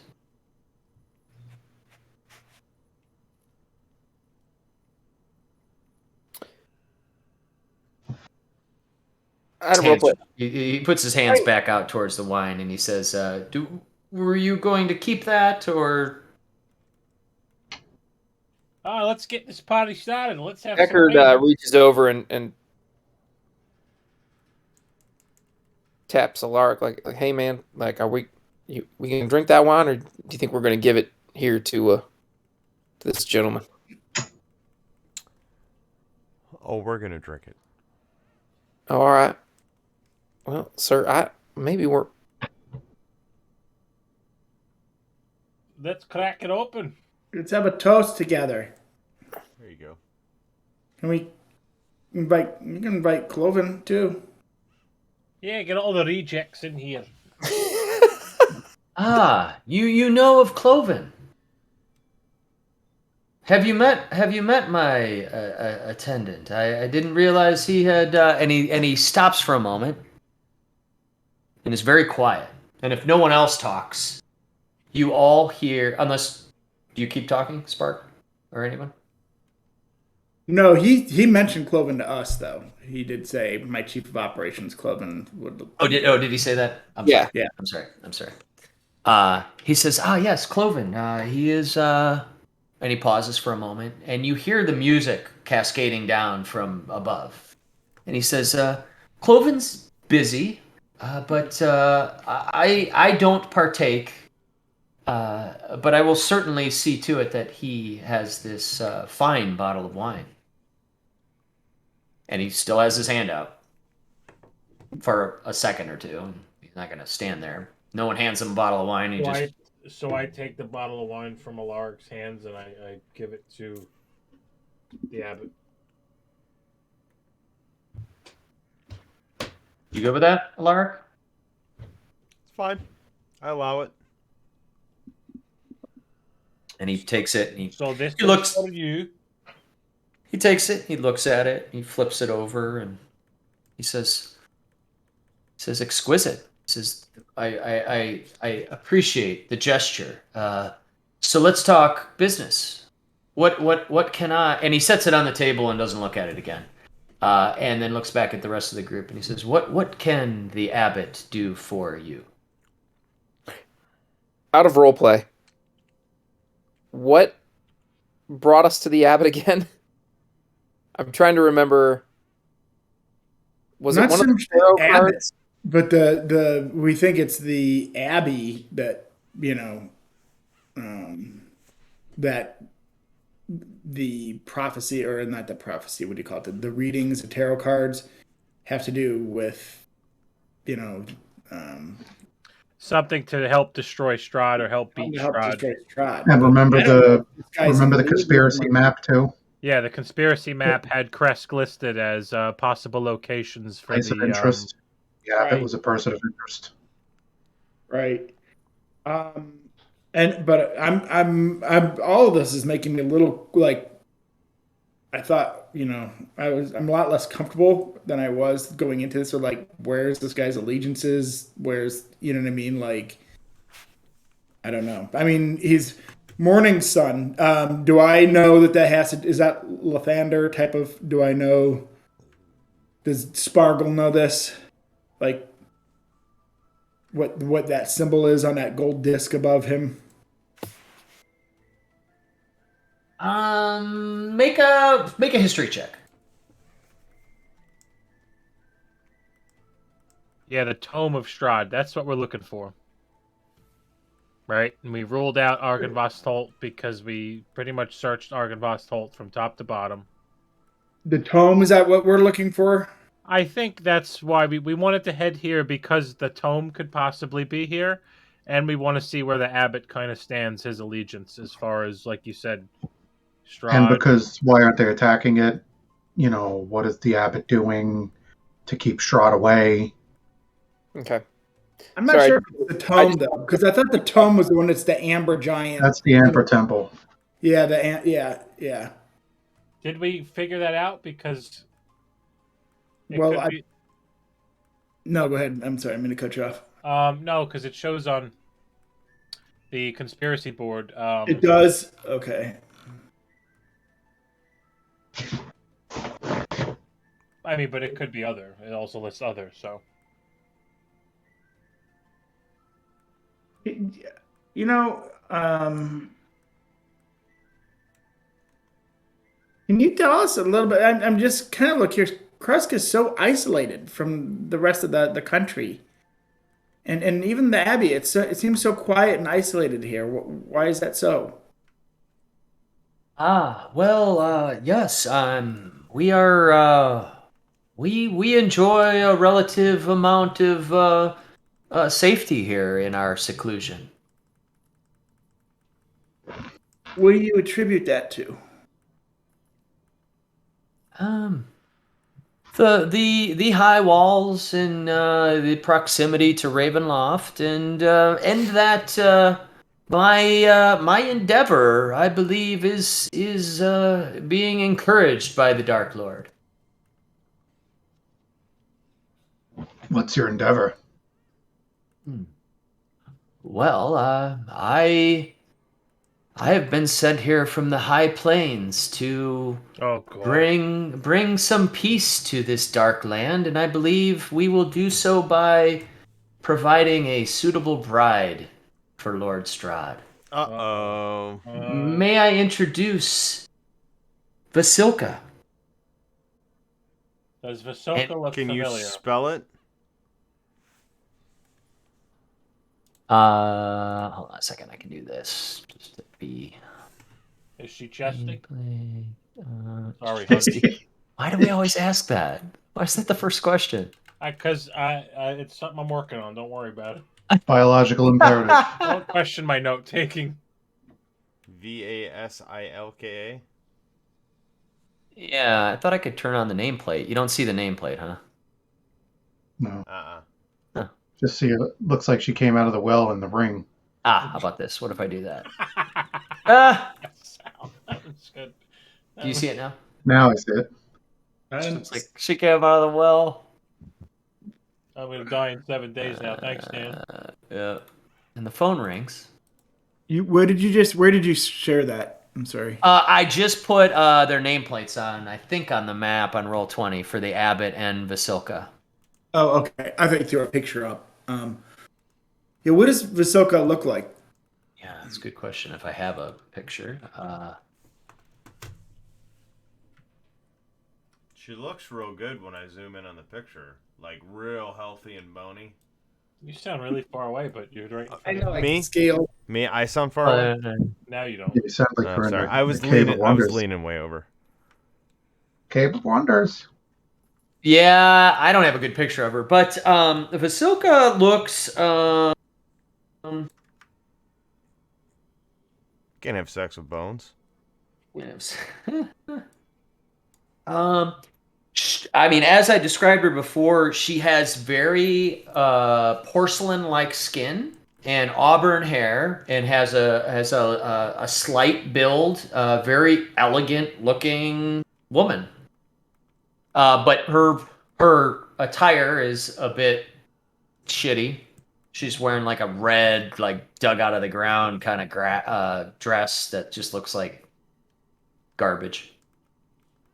The I don't know if I had a 13 on that roll, by the way. I don't know if we actually landed a plane on that or not. About that symbol above the Oh, I'm sorry. Yeah, we skipped over that. You know that to be you don't know it from before Barovia, but you've seen enough of these sun symbols to know it's something associated with the Morning Lord. Morning Lord. Okay. Like So this, he- the Festival of the Blazing Sun, it's a very similar kind of sun icon as those. So he said that his endeavor is to create a bride for the Dark Lord. To provide a bride for the Dark Lord. And Vasilka, he says, yes, and my lady here, I am teaching etiquette, manners, everything that it would take to appease someone of Strahd's stature. So when he says that, I look at Vasilka and I kind of like peer at her. Does she look at me? Make Does a she perception appear check. to be paying attention to me at all? Yep, make a perception check. Ugh, 9. 9. She kind of like, you look at her and she's looking around, but doesn't seem interested in making eye contact with you. Maybe it's arrogance or disinterest. Okay, but I can tell that she's alive. She's definitely breathing. Like she's moving her head. She's moving her head. She's moving around. Yep. That's all I really wanted to know. That's about all you can tell. So then I look at the abbot and I say, so you're going to provide a bride for the Dark Lord. What does that mean exactly? Where does this Vasilka come from? Does she hail from these lands? You mentioned something about the upper plains. Oh, yes. He goes, I made her. So you made her. That's interesting because I made acquaintances with your friend out there, your attendant Otto. Very smart fella. And he mentioned that you made them as well. Ah, the Belleviews. Regrettably, I have done all that I can for them. And they are somewhat a product of their own desires. And now my responsibility to keep to maintain. What do you mean by all you did for them? What did they need in the first place? Oh, well, the Belleviews, when they first arrived here 100 years ago, maybe more, were natives of the land. And the unfortunate product of years of inbreeding, and arrived at the Abbey not long after I arrived to reopen the doors here to help the people of Barovia. They were my first customers, so to speak, and their inbreeding and deformities and madness, they did need some assistance, and my divine presence helped them. So you say you helped them. What's the meaning of all the locked doors down in the courtyard? And I saw a spider lady chained to a post. Yes, well, as it were, I was unable to cure all of their deformities, and as I got to know the Belleviews, I learned that they didn't necessarily want to become normal. They wanted to be better than normal. And so I met a young lord who was from these lands and shared with me some great power that I used to help augment the Belleviews. Unfortunately, the inbred madness that was part of their lineage, I could not help. And so now I'm left with keeping tabs on these mongrel folk so that they don't cause any harm to the other denizens of the land. So who, you said you met with who? Yeah, who you working with?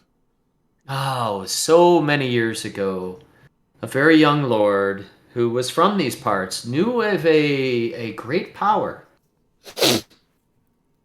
and shared with me this power that I've used to help the Belleviews.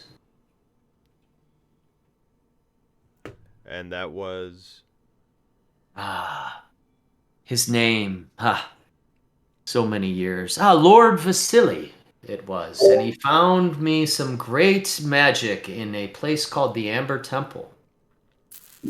Huh. Did you say Vasily Abbott? Yes, my short friend. That was his name.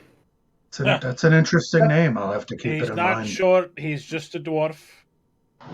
I may be short, but I'm very wide and very strong. And So- and this Vasily that shared that power with you, have you haven't seen him since? You haven't met him since he shared this with you and you No, that was many years ago. The divine powers that the divine power that I am. I do not age, and so I assume this Vasily has long ago died. Nah, man, he ain't dead, but it's all right. No, Scary shit. we've seen him recently. He gonna be in Rush Hour 4. Do you remember where the Amber Temple is? I've heard I whispers on the wind of it. I did not go myself. It is said to be buried deep in the mountains. I have since had no reason to seek the place out. Timeless one. Do you have any leads on maybe we should start looking, or someone here who might know? The Amber Temple. Aye. All I can tell you is it is through a place to the south in the mountains that I have not passed through, called Salanka Pass. All right. Sounds good. I'm So, gonna write that Abbott- in. I'm gonna And, put that in Roll20 so you know how it's spelled. And since I'm talking about all this stuff, how do you feel about the Dark Lord and all that, that kind of stuff? Well, it is obviously he is an oppressor, and he is the cause of the darkness and the sadness in this land. But I know, and the Morning Lord himself has charged me with the responsibility of appeasing the Dark Lord so that he leaves these lands. Really now, someone so strong and as timeless as you has to appease the Dark Lord. He is the ancient, and he is the land. Even my power is not enough to simply expose of the villain. so by appeasing him, you feel like he may have you been in contact with Strahd, or was this mission or this guidance all bestowed by your lord? Well, not long after I had encountered this Lord Vasily, I did speak with Lord Strahd. And I truly believe if we provide him a suitable bride, he will leave these lands and lift this curse of its people. Aye, why can't he just screw an old bar wench? I believe he's taken many brides over the years, but none have been suitable. Until, and he points again at the woman in front of him, and he kind of does like a, and you do see that she is beautiful. I mean, she is like, like a runway model, kind of, figure and build and her facial structure. I mean, it's almost model perfect, to be honest. I don't like the fleshcraft. I'm not a fan. Well, I understand, but some things are necessary to reach our objective. Aye, I'll drink to that. Is When- she When is do she you unaging as well? Sorry, I don't know. No, go ahead. Does she not age as well? I mean, Strahd, for a suitable bride, I mean, Strahd does not age. He's ancient, as you said. I have built Vasilka to be timeless. When do you plan on delivering her to the Strahd? Well, her training, her preparations are almost complete. I just need to adorn her as properly as somebody who would be suitable for a king or lord. Well, would it disappoint you to know that he's already found somebody? Huh.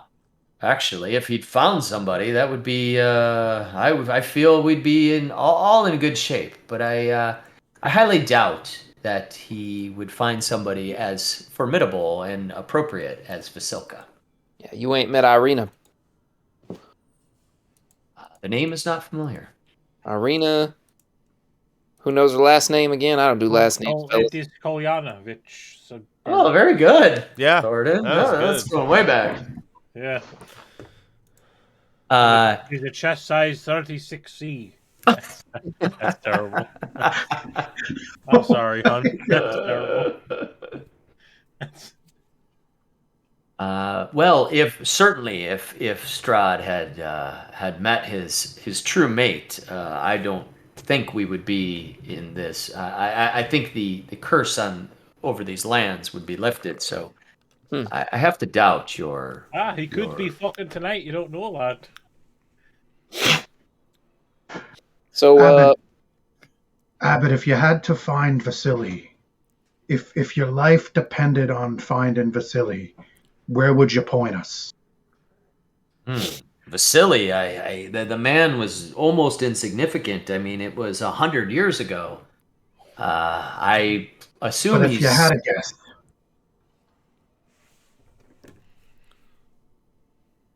he showed up here sort of out of nowhere. He was a good, compassionate man who seemed to really want to help me help the Bellevues. And, well, fortunately, that didn't work out. And he seems lost in thought for a moment, and then kind of snaps back and says, yeah, Vasily must certainly be long dead. he ain't dead, man. He's a vampire. A vampire? Oh. So sad of a tale for a man who did so much for us. Yeah, he's still roaming, man. We've met him. You said you met Sure. Strahd too. Can you tell us how that went? Yes, not long after I started to help the Bellevues, Strahd arrived, and that's when I had a conversation with him where we came to an agreement that I wouldn't intrude on his territory, and he would leave Kresk alone. But I learned from him that what he really seeks is his true love. And I believe I can provide his true love.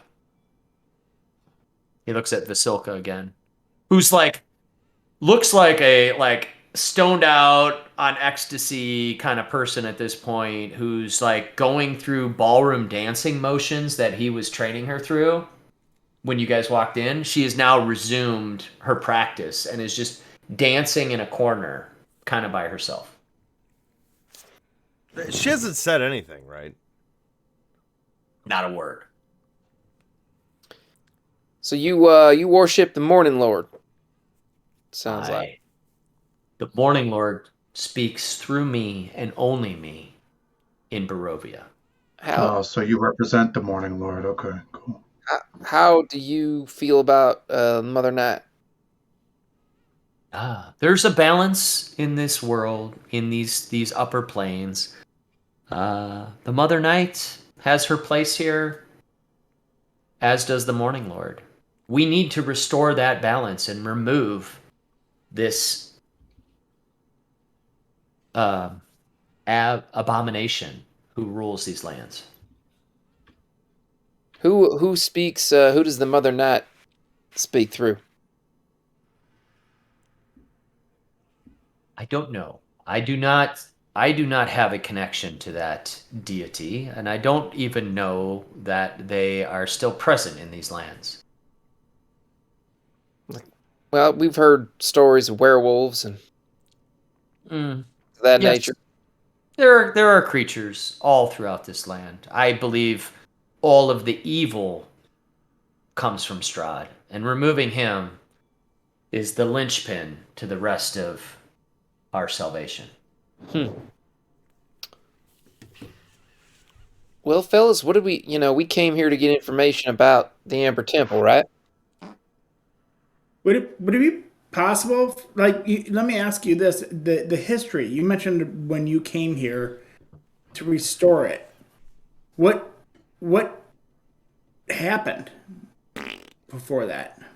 Many years ago, this abbey was led by a most pious human that has ever lived in the lands of Barovia, who the gods of the upper plains, the Morning Lord himself, embraced, Bishop Markovia. She, unfortunately, her and her people fell to Strahd. And this abbey turned into a den of ruin for many years. A vampire lord under the service of Strahd named Baron Metis turned the entire abbey and town into a place of death and decay. Sorry And about I that. was in. Or about your Black Panther party. I was sent here by the gods, by the Morning Lord himself, to reopen this abbey as a salvation of healing to the people of the land, which I did. And then the Bellevues arrived, and then Vasily helped me with them. So, when you say the Bellevues arrived, they literally just this clan of Teenage Mutant Ninja Turtles showed up? Yes, they were the first of the people that were brave enough to come back to Kresk after the vampire threat was eliminated and I was in power. I see. So they were they had escaped and then returned. Yes, they were living in the rural areas around Crest, surviving the best they could until when the Abbey reopened. They were the first to enter, and they clearly needed my help after so many years of inbreeding and deformities. It was my initial charge to help these people. Hold up. You said years of inbreeding and deformities. You said you arrived 100 years ago? Correct. Roundabouts? Yes. In 100 years, were they human? 100 years? I saw one of them out there. Looks like a spider. One looks like a lizard person. They've got hooves and tails. How did this happen? Well, my objective was to cure their deformities and their insanity and make them normal humans. But as I talked to the Bellevues and learned of their true desires, they wanted to be somewhat better than regular common humans. And it was at that point that I met this Lord Vasily, who shared with me this amazing power from this dark Amber Temple. And so I agreed to the Bellevue's desires, and I made them better than humans. They wanted abilities of flight and of night vision and crawling on walls, and for some time they were very happy until now he looks down. Like the first time you see him like break his stoic kind of like I'm important. Everything is charged. You kind of see a moment of like just sort of regret, where he's like, "But it didn't play out the way it should. I made them physically what they wanted to be, but there was nothing I could do about their insanity. And so it's now my duty to make sure I feel compelled to make sure that these creations of mine don't cause any further harm around Barovia. So I have two follow-up questions. You're saying that they were humans, like my friends here, and then you did some sort of dark sorcery recommended by this facility to shapeshift them into some sort of creatures as they are now? Is this what happened? Yeah, make a charisma check real quick as you're saying this. Well, yeah, two. Shock. Oh man. Look at this. Look what he rolled though. Oh, wow. The white dice. Everybody knows the white dice. Keep using So, so he says, he again looks down regrettably. He says, yes, it did. It didn't go as planned. Okay. And one other thing. Who cleared out this Baron Metis that you mentioned? Who took care of the vampire threat? Well, fortunately, by the time I arrived, he had moved on. I gotta tell you, Abbott, this whole situation smells terrible. And I'm not just talking about the farm animal people outside. Hey, Farm animal so people. when Alaric and Deckard make perception checks.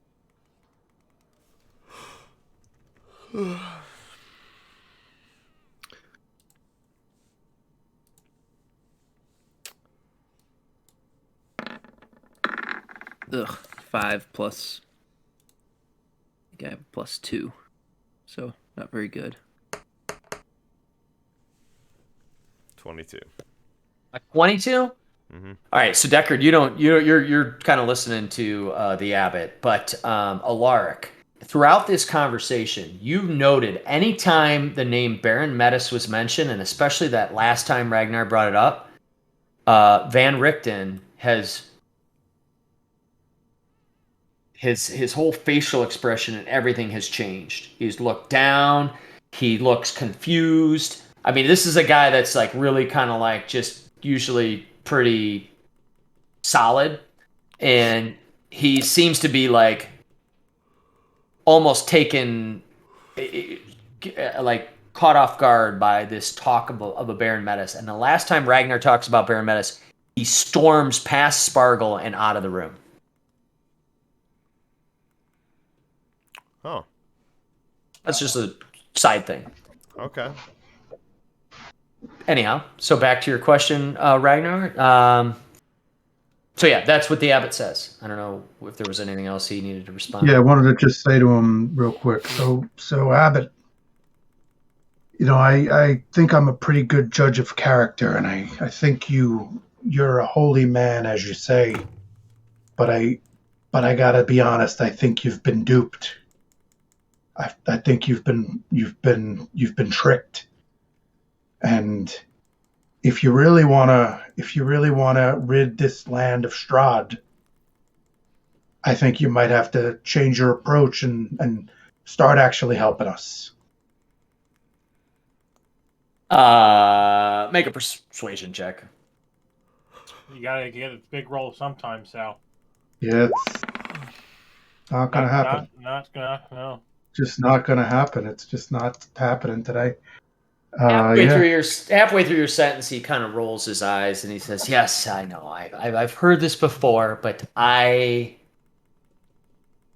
unfortunately don't have the time to justify my divine logic to you mortals." You're bent over with your balls in a knot, is what you're trying to say, right? What if we made it worth your time? What would sweeten the deal for you? What do you need? All I need is a proper dress for Vasilka to present her to Strahd. I will continue her etiquette training. You find a proper attire for her, and we will present her to Strahd and save the land. He looks really happy with himself with how simple and straightforward that plan is. All right, so I You just want have to fucking ask high you. heels too? I gotta ask you this if it's appropriate. I don't know. Would I have heard Sparkle asking Otto to go play in the garden? I don't know. Yeah, sure. Okay. All right. So you want to dress? You have any color in mind? Is there any type of cut that you need? Do you want it backless so she can make an entrance? That's the thing. It needs to be a bridal dress of the utmost quality. No one in this town has the materials or the craftsmanship to make one. Yeah, Blinsky. You don't know Blinsky. Prior to you arriving, I plan to talk to the Baron's wife and send her to Valaki to have one made. You don't want to. You don't want to do that. What say you to this deal? We'll procure a dress for you for your little plot with Vasilka. But in exchange, I want Otto and the other one to give my friend over here a tour of the garden. He's really interested in seeing your garden. We heard there was some prize-winning pumpkins. Okay. We're really Deal. into like vegetables and stuff. Okay. That's a fine exchange. If you can find this dress for me or have it made, you're more than welcome to free reign of the whole grounds. Actually, right now. Can we do that now? I was going to say it might take some time to get a dress made. We can get it done though. But while we're here, since it was such a long journey, if we could see the garden.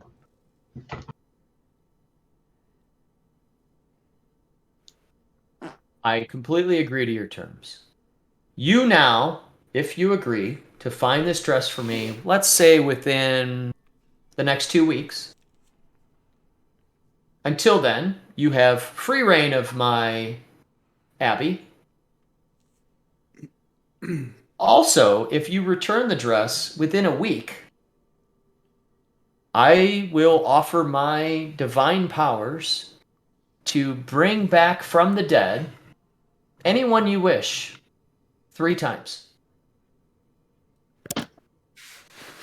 Well, Abbott, that sounds like a great deal to me. You hear he looks up and smiles. He seems like really at peace, like just this meditative, like sort of like he's like a release of like, oh, finally I have something I need and I've gotten some help. And he looks up and clears his throat, and you hear the harp music from above just pick up almost, like kind of like magnify as he looks over to Vasilka and he says, "My lady, we've found our help.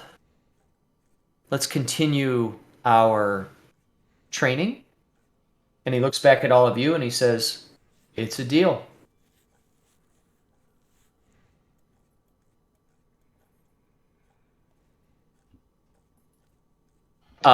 If somebody opens the door,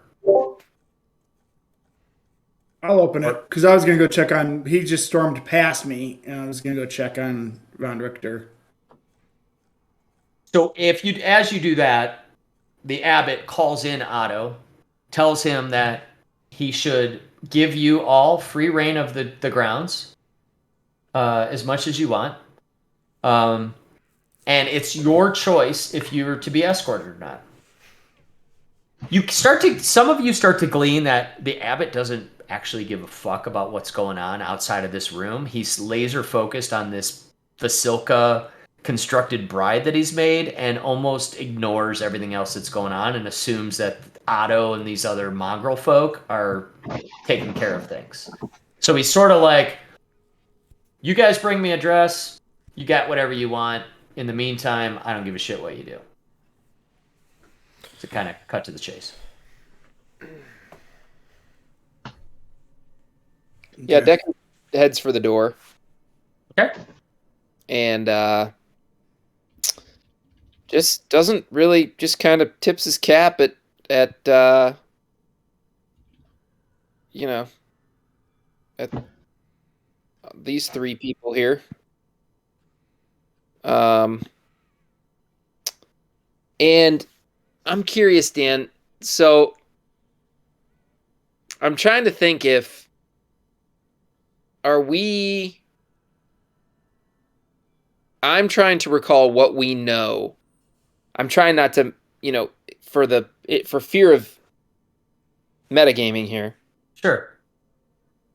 We don't know what happened with the little side thing we did, right? No, not at all. Only what he just told us. Just Right. that one thing. So we don't know that something's buried. No.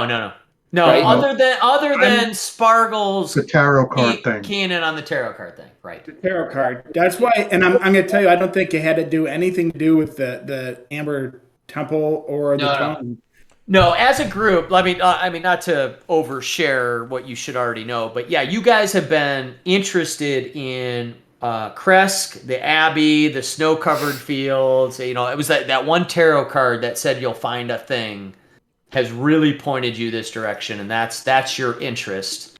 Yeah. Okay. Now, the side quest thing, or the one shot, was almost a backstory into why you guys might be interested, but your characters don't know that right now. Okay. So that's what Yeah. I'm trying to deal with here is like,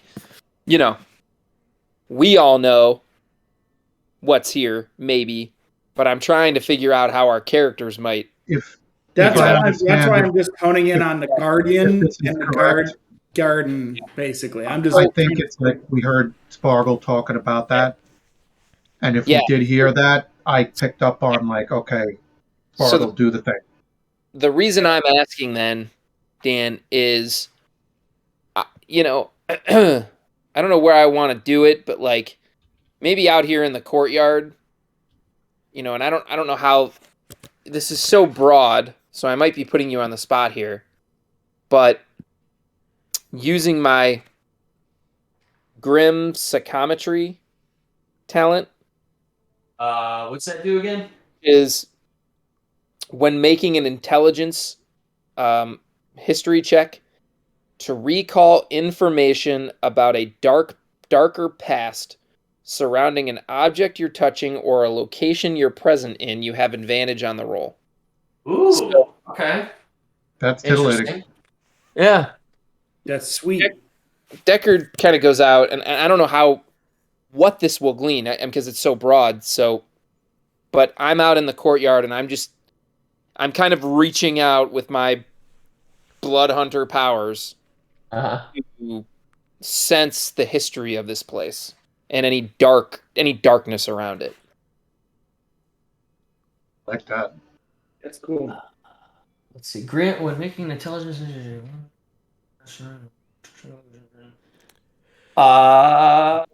Okay. Go ahead and roll. I'm gonna tell you right out of the gate. It's a DC 15 because you've never been here before. But if you pass that, you might learn something about this place. If you're more specific about an object, I might change that. Okay. Got it.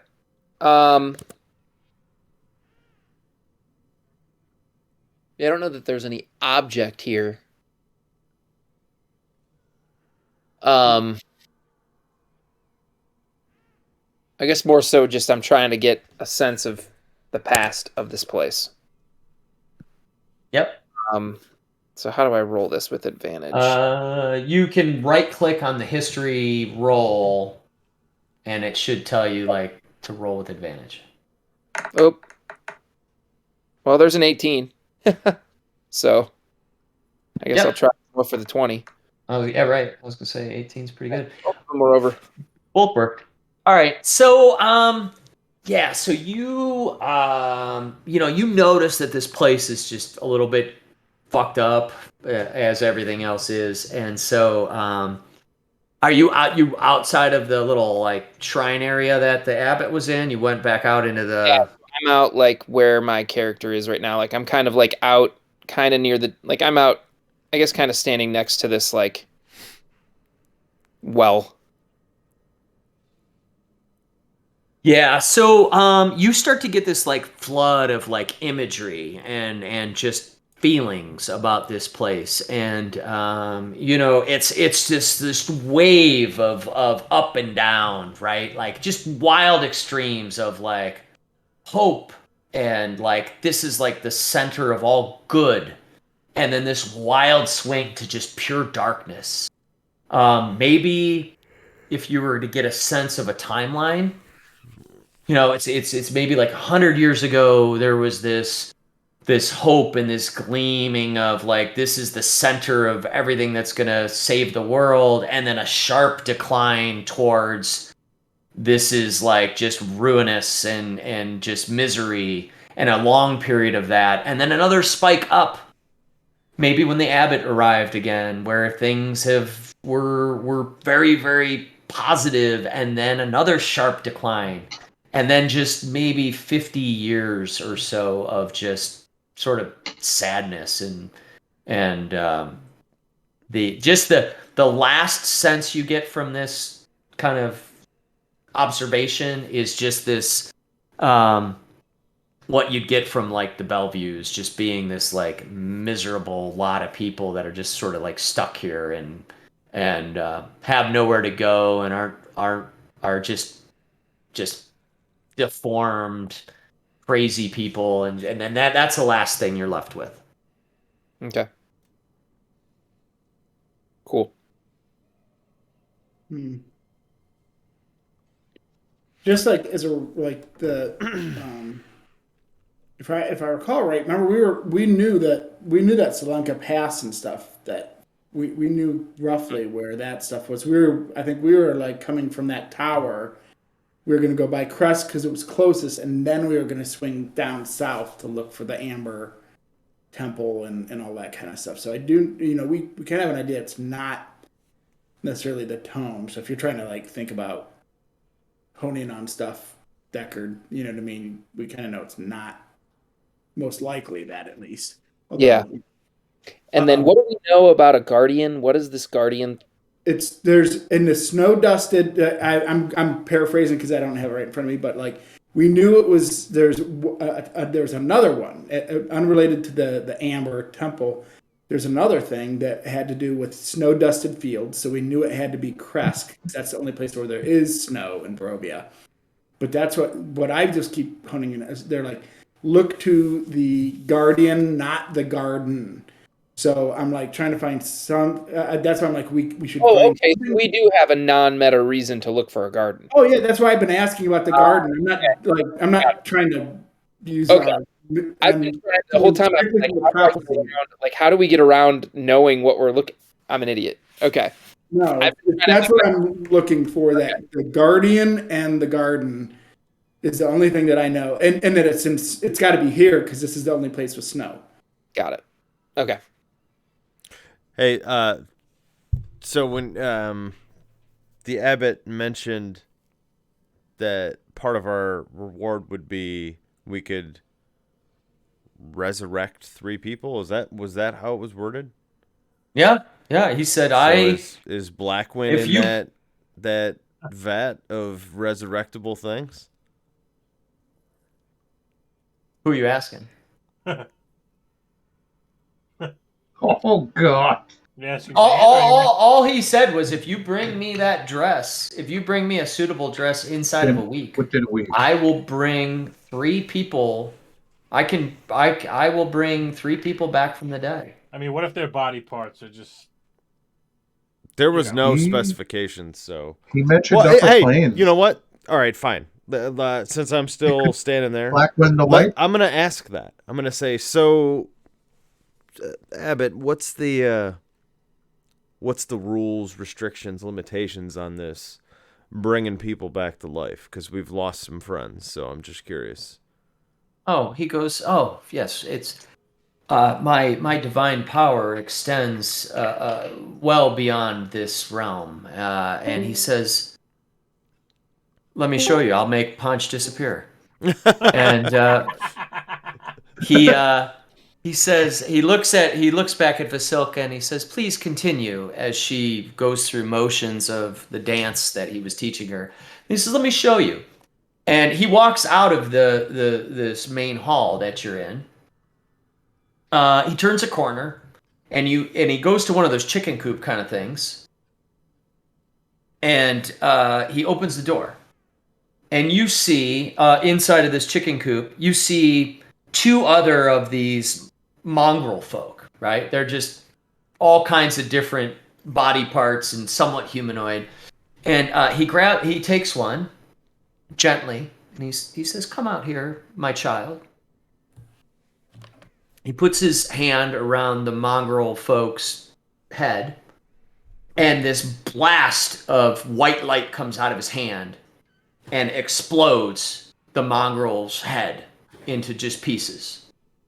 And this headless body, 4 foot now body, just falls to the ground. And he looks back at you guys. And then he opens his arms like this, and the mongrel folk just resuscitates itself into just, its head reforms and everything, and it just comes completely back to life. It looks a little bit confused and looks at the abbot, and it scurries back into the pen and hangs in the back of the room. And he looks back at you and he says, "Any part of the deceased will do. And the Morning Lord grants me the power to bring them back." Well, we don't have anything, right? I mean, Yeah, no, I mean, no. you guys chucked the head out the window, right?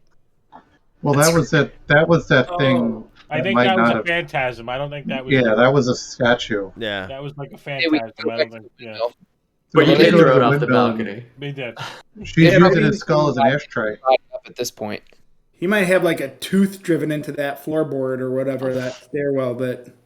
Dude, after we kill Stroud, we're totally going back to that tower and we're finding one of his teeth.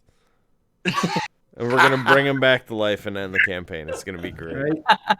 Didn't they stomp him? Didn't they like curb stomp him on the stairs or something? Yep. I thought Thornton ate his teeth. No, I didn't need his. I'm going to go back Um, and watch Yeah, that. but there's a skeleton though. There's something. All right, so here's what we know real quick, just from that thing. Okay, this card, the missionary, tells of a powerful force for good and protection, a holy symbol of great hope. So we're looking for a holy symbol as well of great hope. I see a garden dusted with snow, watched by a scarecrow with a sack-tooth grin. Look not to the garden, but to the guardian. So that is what we're looking for when we roam around this abbey. Symbol of great hope. I don't get the scarecrow part. Maybe we'll know once we go to the garden. Yeah, I don't know. Maybe there's something that would kind of fit that description, and you know what I mean. Like I don't know. I don't know. I'm just trying to figure that it's got to be. Maybe it's not the garden is not where it's at, but maybe it's in the vicinity of the garden. Yeah. Maybe it's this. Maybe this. I mean, it's a scarecrow type of thing too, which okay, makes sense. It's in a garden, but I don't know. That was what's driving me towards those questions, though, and why I'm going that way. So the abbot showed off his power, gave you the quest to get him a dress within a week, and he'll let you revive 3. He'll use his power to raise the dead if you need him to be.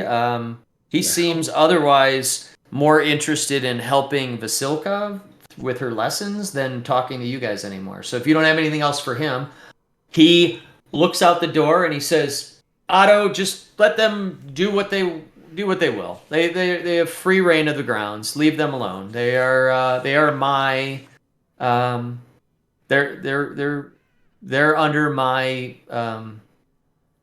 guidance." And then he goes back in. What's with Van Richten? I'll kind of walked over to him and Yeah, he's like okay. Yeah, I guess he goes maybe let's get out of here. Let's get away from the abbot, and I'll tell you It's not the first time I've heard the name Baron Metis. There's some history there, but I don't wish to talk about it within earshot. Let's So, definitely go talk about that then.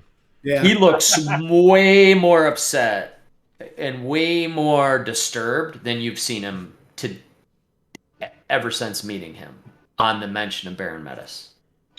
So as they're doing that, I'm going to look at Otto real quick and say, Otto, great news. All your hard work paid off, and we're in good with the abbot. He said we can roam the grounds. Can you give us directions on where the garden is? Yeah, I knew the abbot would be happy with me, and I knew I was doing something really important. This is really good. I'm I love so these glad. too. I really do. That's amazing. He walks to the front door over here. He like actually excitedly, and he's still praising himself and not even really talking to anybody. As he walks by the well, he skirts around the well. He gives it a good. It's odd that he's beelining it for the door, but you notice he does like a good keeps 20 feet away from the well as he goes towards the front gates, which you walked in here, and then he points to the top of the map, which is the east, and he says, "It's right there."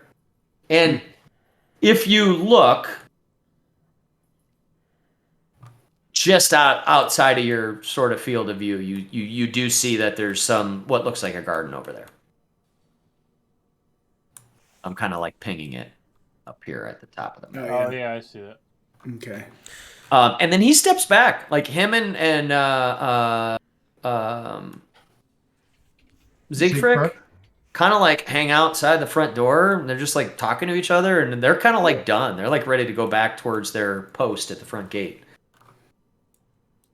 What would you all like to do? I'm gonna take the same path that Otto did and walk around the well, but halfway around the well, want to stop and lean over and look down in it. Okay. Can you make us?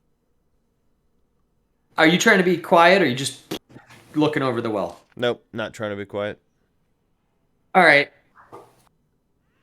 Let's see. I mean, I'm naturally quiet because I'm awesome. Okay. You look over the side of the well, and almost like as you're peering your head over, you hear Otto start to mumble something. And when you look down the well, you suddenly see this half humanoid, half spider creature scramble up the top of the well and put these two huge claws right into both sides of your neck. Uh-oh. Or it attempts. It all happens like so fast. Like you open a closet door and there was a wasp in there that just jumped out and bit you in the face. That's rude. That's very rude. Oh, I don't like that. A 22 to hit. That hits. That's Does 3 damage. Piercing. Okay. And then the other one misses. So this one claw comes into the side of your neck, or this one hook comes in the side of your neck, and then its other arm is a human hand and has a dagger, and it tries to stab you, but it just kind of like swings wide, misses. But this thing is like sort of at the top of the well now and like engaged with you, and it is another one of these like mongrel things. All right. I'm going to sashay over too. Make this thing Are we feel engaged intimidated. now, or can I try to like fight this thing off and shove it down the well? I will give you and Ragnar a turn to do something, and then if it's still alive, then we'll be in combat. How big is the opening of this well? It's about 10 feet wide, about 8 feet across.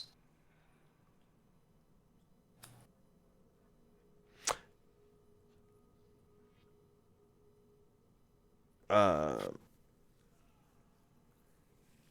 would I would try to grab its shoulder while it's facing Lark or whatever haunch of it I can, and try to start pushing on it. So, like, Okay, at this point, is it still on my neck? It hasn't like grappled you, but it's engaged with you melee. So Ragnar, you could come up and try to grapple it. I'm going to come up and try to grapple it. I want to do everything I can to shove it back in the hole where it came from. Okay. So I think that's a strength check for you. Get back in your hole. Yeah, my strength's pretty high. I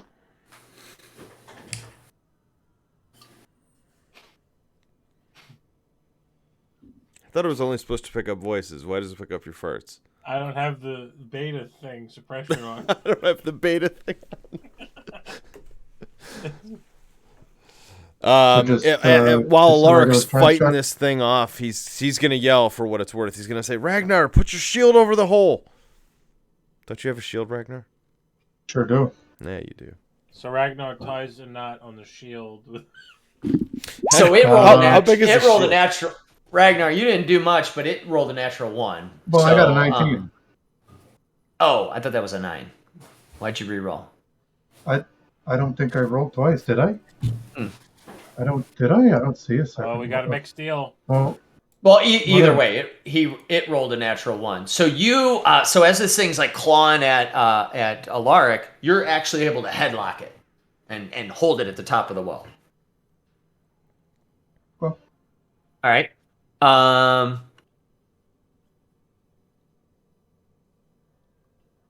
right. I don't know that we'll need to get into like a full combat here. So if anyone else wants to leap forward, I would say Spargle, Juniper, Deckard for sure. What would you want to do, Deckard, as this is unfolding? I'll give you each a turn before we go into rounds, but I don't know that we'll need to go into combat if you're muted. You're muted, Will. Well, you're muted. Well, you're muted. So I walk up. I'm standing there, like, sensing the history of this place. And then Alaric walks up, and this giant effing spider just with a human hand hop. Alaric just walks up to this well and, like, sticks his head over, and then suddenly there's this half-human, half-spider creature clawing at him, and then Ragnar, without even thinking, just puts it in a headlock and holds it at the top of the well, and that's what you're seeing. Shoot him in the heart. I'm going to hold an action to shoot him in the face. My crossbow. My hand crossbow. Okay. All right. So, Alaric, one more action, and then we'll be in actual combat. Okay, so basically I'm trying to bend or break any limbs and shove it down the hole. Okay. So I don't know by what doing, you want to do with that. I don't know. Well, what do you want to do? You tell me specifically. Well, what okay, you wanna... so it was clawing at me. Ragnar has it in a headlock, so it's like doing nothing. Yeah, like literally its head is like right in front of you. He's like kind of holding it, and then this one spider arm's like going like this, and then this one other arm with a dagger. It's sort of like flailing around. So, okay. So I'm like right all up in its grill. I want to try to grab the flailing arm with the dagger and like disarm the dagger. Okay. I don't know if that's something I could do, or you want me to roll, or how you want to do it. Yeah. Make a let's see. Yeah, make a strength check against its strength check.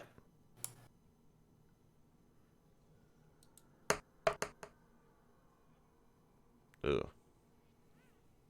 9. I rolled a 4. So, so you grab its arm. You're not able to like break its arm or do anything like that, but you are able to knock the dagger out of it. Like you're able to twist its arm around enough that it like releases the dagger, which drops to the bottom of the well. Okay, well, all right. I wasn't trying to like hurt him. I literally was trying to get the dagger. Like I was trying to like grab his wrist and suppress it and then remove the dagger. Maybe that's too much. You essentially succeeded. Doesn't have it. Yeah, that's why I was gonna say maybe it should have not been a strength check and been something. I don't know. dexterity because I was trying to be more meticulous.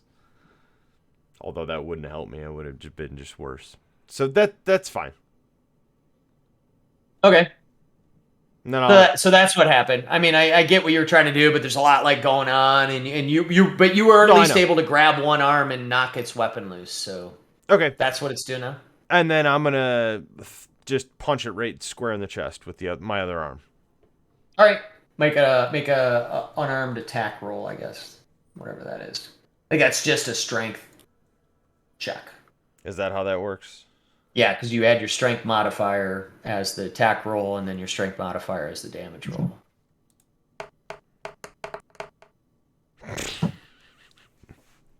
Natural 1 on the attack roll. Yeah. So go ahead and roll your damage. So I'm just rolling strength again, is what you said? Mm-hmm. Yeah, I think it's a 1d. What's an arm? Unarmed attack. Didn't mean to do that. Unarmed I don't strike, see it. 5e.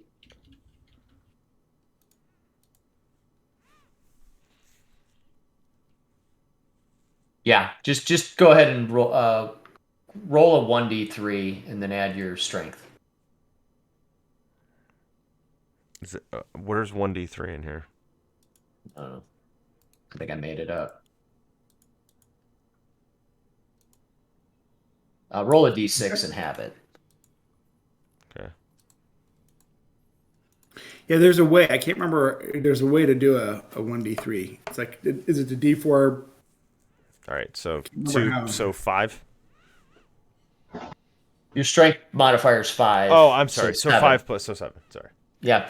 So you grab this creature and knock the dagger out of its hand, and then you try to punch it in the face. But Ragnar's holding it, and you accidentally punch Ragnar in the face for 6 bludgeoning damage. Ooh. You hate to say it. So does that mean that he lets go of the thing? No, but he's like, the fuck, dude, what the hell. So at this point, you guys can either continue to fight this thing, or Ragnar, you could drop it down the well, or drag it up out of the well. Whatever you want, Ragnar. What do you want to do with this thing that you have captured?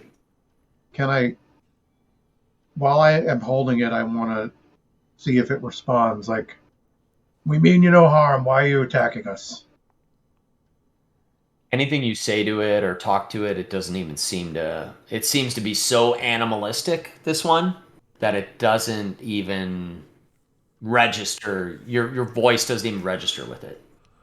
And its upper body is out, and its lower body is down. So, like, I don't know if its lower half is more spidery. Yeah. Do I see legs? What do I see? It looks like it's about 5 foot tall, like a wiry, spindly build. It has 3 red spider eyes on the right side of its face, while the left side looks pretty human. You see that one of its feet is like a frog's foot. These are And- nightmare So creatures. jacked up. And it has a taloned crow foot where the other foot should be. Like one of those books you had when you were a kid where you could mix and match like the head, the body, and the feet. Oh, yeah. This is some, Right, this yeah. is some The top, the chimera middle, the bottom. bullshit.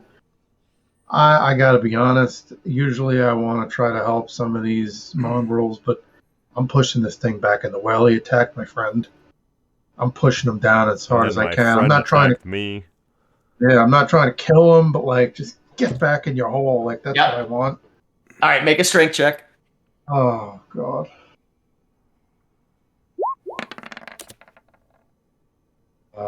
There's something that goes on that.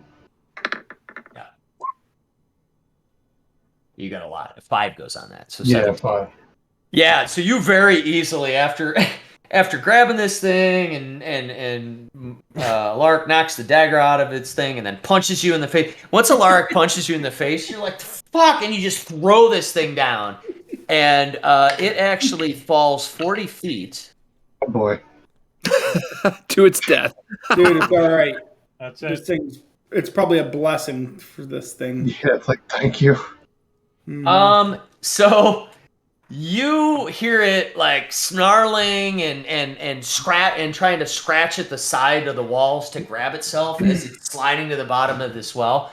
But you hear a splash and a crack at the same time. So it kind of like hit its head and then hit the water. And you hear some thrashing around in the water. It's not dead, but it sounds like it's really fucked up and just trying to survive and drowning at the bottom of the well. All right, let's go. That's pitiful. Is there? All right. Is there a bucket? There is a bucket. There's a And it's up by us. Uh-huh. I don't want to say why I'm doing this because I don't want to blow anything. Just a guess. I don't know anything. I'm gonna crank the thing and send the bucket down, Okay. so it has something to hold on to. So I'm just gonna very disgustedly just grab the winch and just. I don't want the fucker to drown. Deckard sees this and walks over to the well, and while the bucket's going down, is it a bucket hanging from a chain? Deckard's Yep. had enough. Or is it the kind of bucket where like it's sitting on the side and you could throw it down and then No, pull it's it back? it's one on a winch kind of thing that you roll down and roll back up. And actually cuts the chain, or like is it a rope or a chain? Rope. It's a rope. Cuts the rope so that the bucket falls down the well and hits this Alright. thing. Hopefully kills it. I love it. Oh I boy. love it. I was hoping you were going to shoot a flaming arrow at it. As he That's what I was does thinking you that, were going to do too. as he does that, I go like this. I did my and I walk just away. tried. Okay. tried. So I actually tried. I'm done. do that, and while it's on its way down, I shoot the bucket with a flaming arrow and catch it on fire so that it. All right, make a dex check. Make a dex check and then an attack. Okay. So dexterity check. Is that a natural 1? It was. Good God. So is that to shoot the? So don't make no. That was just make it the rope. He And catches the arrow and uses it to float himself back to life. Is that what happened? This is so stupid. yeah. So you swing at the rope and it does cuts the rope. But because you were kind of swinging wildly, it knocks the bucket outside of it. Cuts the rope and knocks the bucket out before it kind of went down any further. So now there's just a cut rope and the bucket's by your feet. And everybody's looking at Can you we like, just go look at the "Sweet." fucking garden already? Yeah, I'm leaving. I'm Comedy going of out. Oh my error god, going on that here. none of this was intended. I just wanted to look down the well, and then I punched Ragnar. Like, can we go? Yeah. So Van Richten is Oh. like Van Richten is now looking at all of you like, who the fuck am I with right now? And he walks up to Juniper and was like, should we go check out the garden? Is that all he says out loud? That's all he says out loud. He's just like looking at everybody and kind of shaking his head and just tries to make his get some distance and says, let's go to this garden. I don't need your shit, Van Richten. God damn it. I pick up the bucket and I chuck it down the well.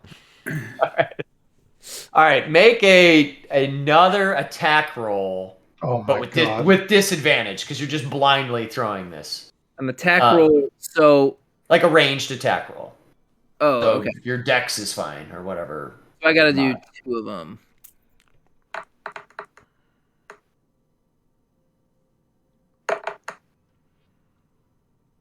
Wow. All right.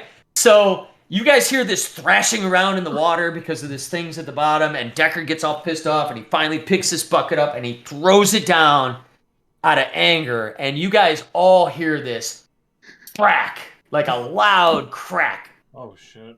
and then silence. You killed him. No, he ain't gonna be in Rush Hour 3. Thoradin, you're the one that hears that, and then everybody else is scrambling to the top of the map, the east, towards the garden. So Yeah, I and I just turn around and I'm storming toward Van Richten. All right. I say to Van Richten, sorry about the detour, lad. I look both ways, and if nobody's looking, I take a piss in the well because I gotta go. So as everybody else moves towards the garden, Thoradin's hanging back. Otto's just gone. Siegfried's gone. They don't care. They've done their duty. The abbot's back in his thing. Eventually, you guys all reach this area that's the garden.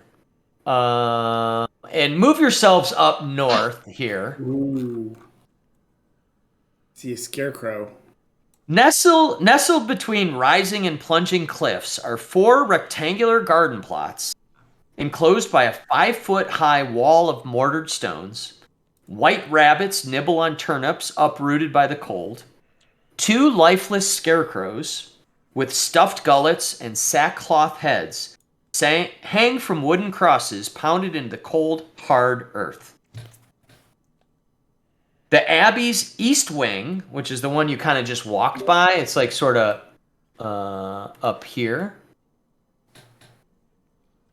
looms over the garden. Its shattered windows are dark and disturbing. A door, which I don't know if you guys can see, is right here, leads into this forlorn edifice, which apparently isn't as abandoned as one might hoped. From within come the laughter and wailing of things that should not be. I don't like that. Okay, dumb question. But there's 2 of these scarecrows, and you just kind of described them. You see them? You see them on the map? Yeah. Uh-huh. Do either of them have a difference in expression on whatever their little painted face is or whatever? Make a perception check. Maybe I'm being too literal, but perception. 14. You look at both of them, they almost look identical. Okay. So look for us with a sack-tooth grin.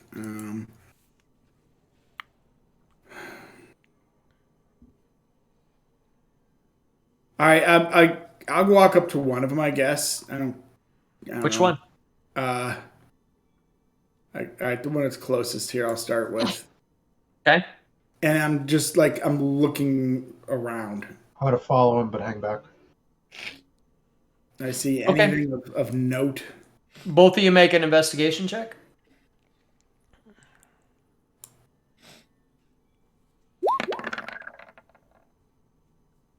I'm also going to. Well, I'll wait for if there's anything of interest first. Okay. I got an 8. And a 13, Sparkle? 13. Yes, I'm sorry. Neither of you notice anything. Yeah. Can I ask Spargle a question? Yeah.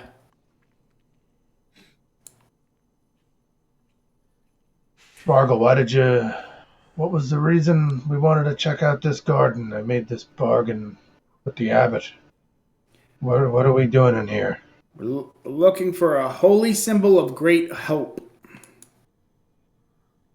And this is because of some fortune teller or something? This is we received a tarot card, and we received multiple ones, and they've been coming true here. But this one talks about a missionary. The card was a missionary, and it says there's a powerful force for good and protection, a holy symbol of great hope. And there's a garden dusted with snow, watched by a scarecrow with a sack-toothed grin. It says, "Look not to the garden, but to the guardian." And I don't know if the guardian is supposed to be the scarecrow or if there's something else in here. I mean, it seems like we've got a garden, we've got scarecrow. I don't know if that's supposed to be the guardian or if something else is. Maybe I'll check out the scarecrows too, like feel its pockets and see if there's anything on it. I'm trying not to be meta too, but Yeah. Make an investigation check. On this scarecrow that you're in front of? yeah, I was going to either one of them. If I check him, if he doesn't have anything, then I'll go to the other one and check it. by the same kind of rationale. Like maybe they have something on them. 26. Oh. You search this scarecrow thoroughly, and you find nothing, except that you find it extremely odd, because you spent so much time carefully looking at this thing, that its head and gaze seems to be oddly twisted. Like a normal scarecrow would just be looking forward, straight on. Yeah. This scarecrow is looking very specifically at, like, twisted into this, like, gaze at a certain spot that strikes you as curious. Can I follow the gaze to where its point of destination is? Yes.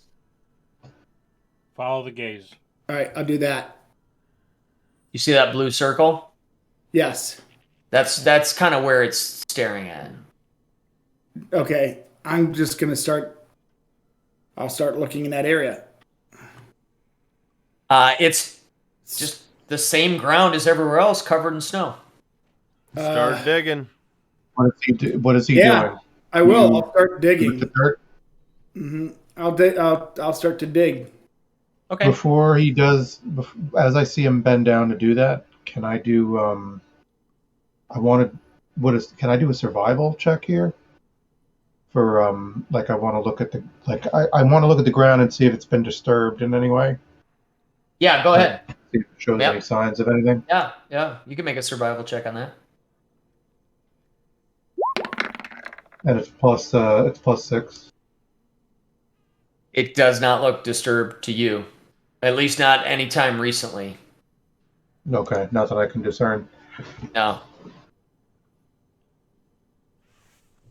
I would help him. And I would help him. You if he can, gets you down. can tell. I'm sorry. You can tell it hasn't been disturbed in many, many years, if it has at all.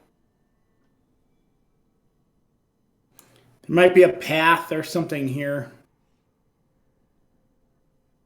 or a hole or something. Something seems to be. So are you digging? Mm-hmm. I'll get down on my knees and do it too. All right. Everybody, make a perception check. All right.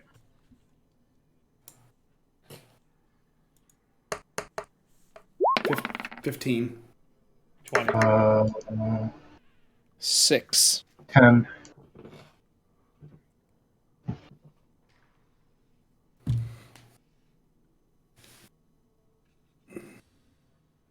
Who had the 10? Me. Juniper, what'd you have?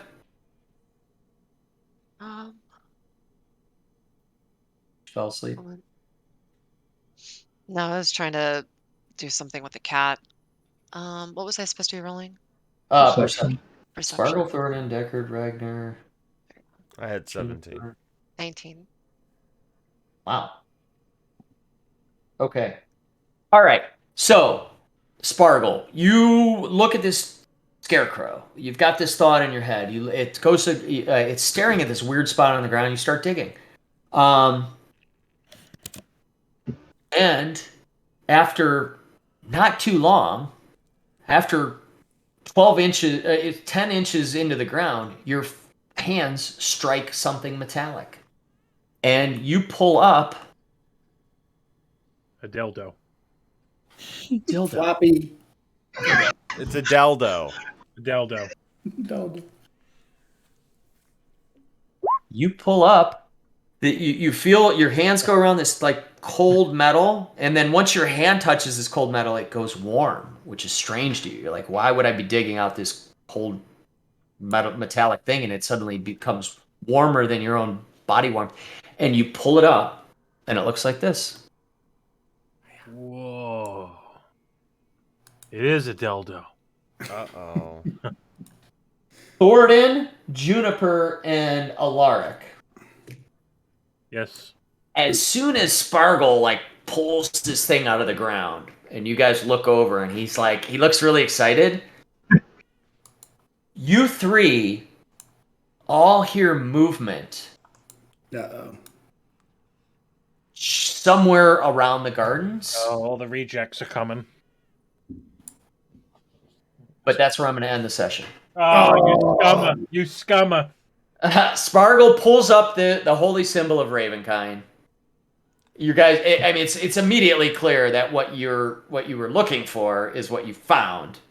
But a couple of you, at that exact same moment, suddenly hear some strange movement, and we'll explain what that is next time. When you go like this, is it really big, or like is it like a medallion size? Like what do we? It's medallion size. So I mean, it's a pretty good size medallion, probably about 6 inches wide. I mean, it's like Like a This dildo. is All right. what Spargle's character buried, right? Yes. Mm-hmm. in the exact spot he buried it. It's Out kind of of character. That's pretty cool. appropriate that Spargle found it. Interesting. Connecting timelines in D&D. That's pretty cool. Are there skeleton feet sticking out of the ground somewhere around here? Didn't your character die like halfway in the ground? Yeah. Yeah. That's a good point. There's not now. There's not now.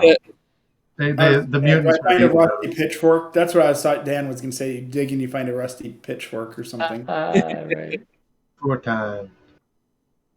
But no, you found the holy symbol Awesome. right where someone buried it. Somebody who you don't know 100 years prior.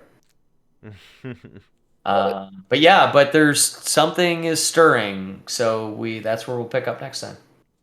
Perfect. Oh man. All right, I will end the stream right there then. That's So a pretty level cool 10, idea. right? Getting close.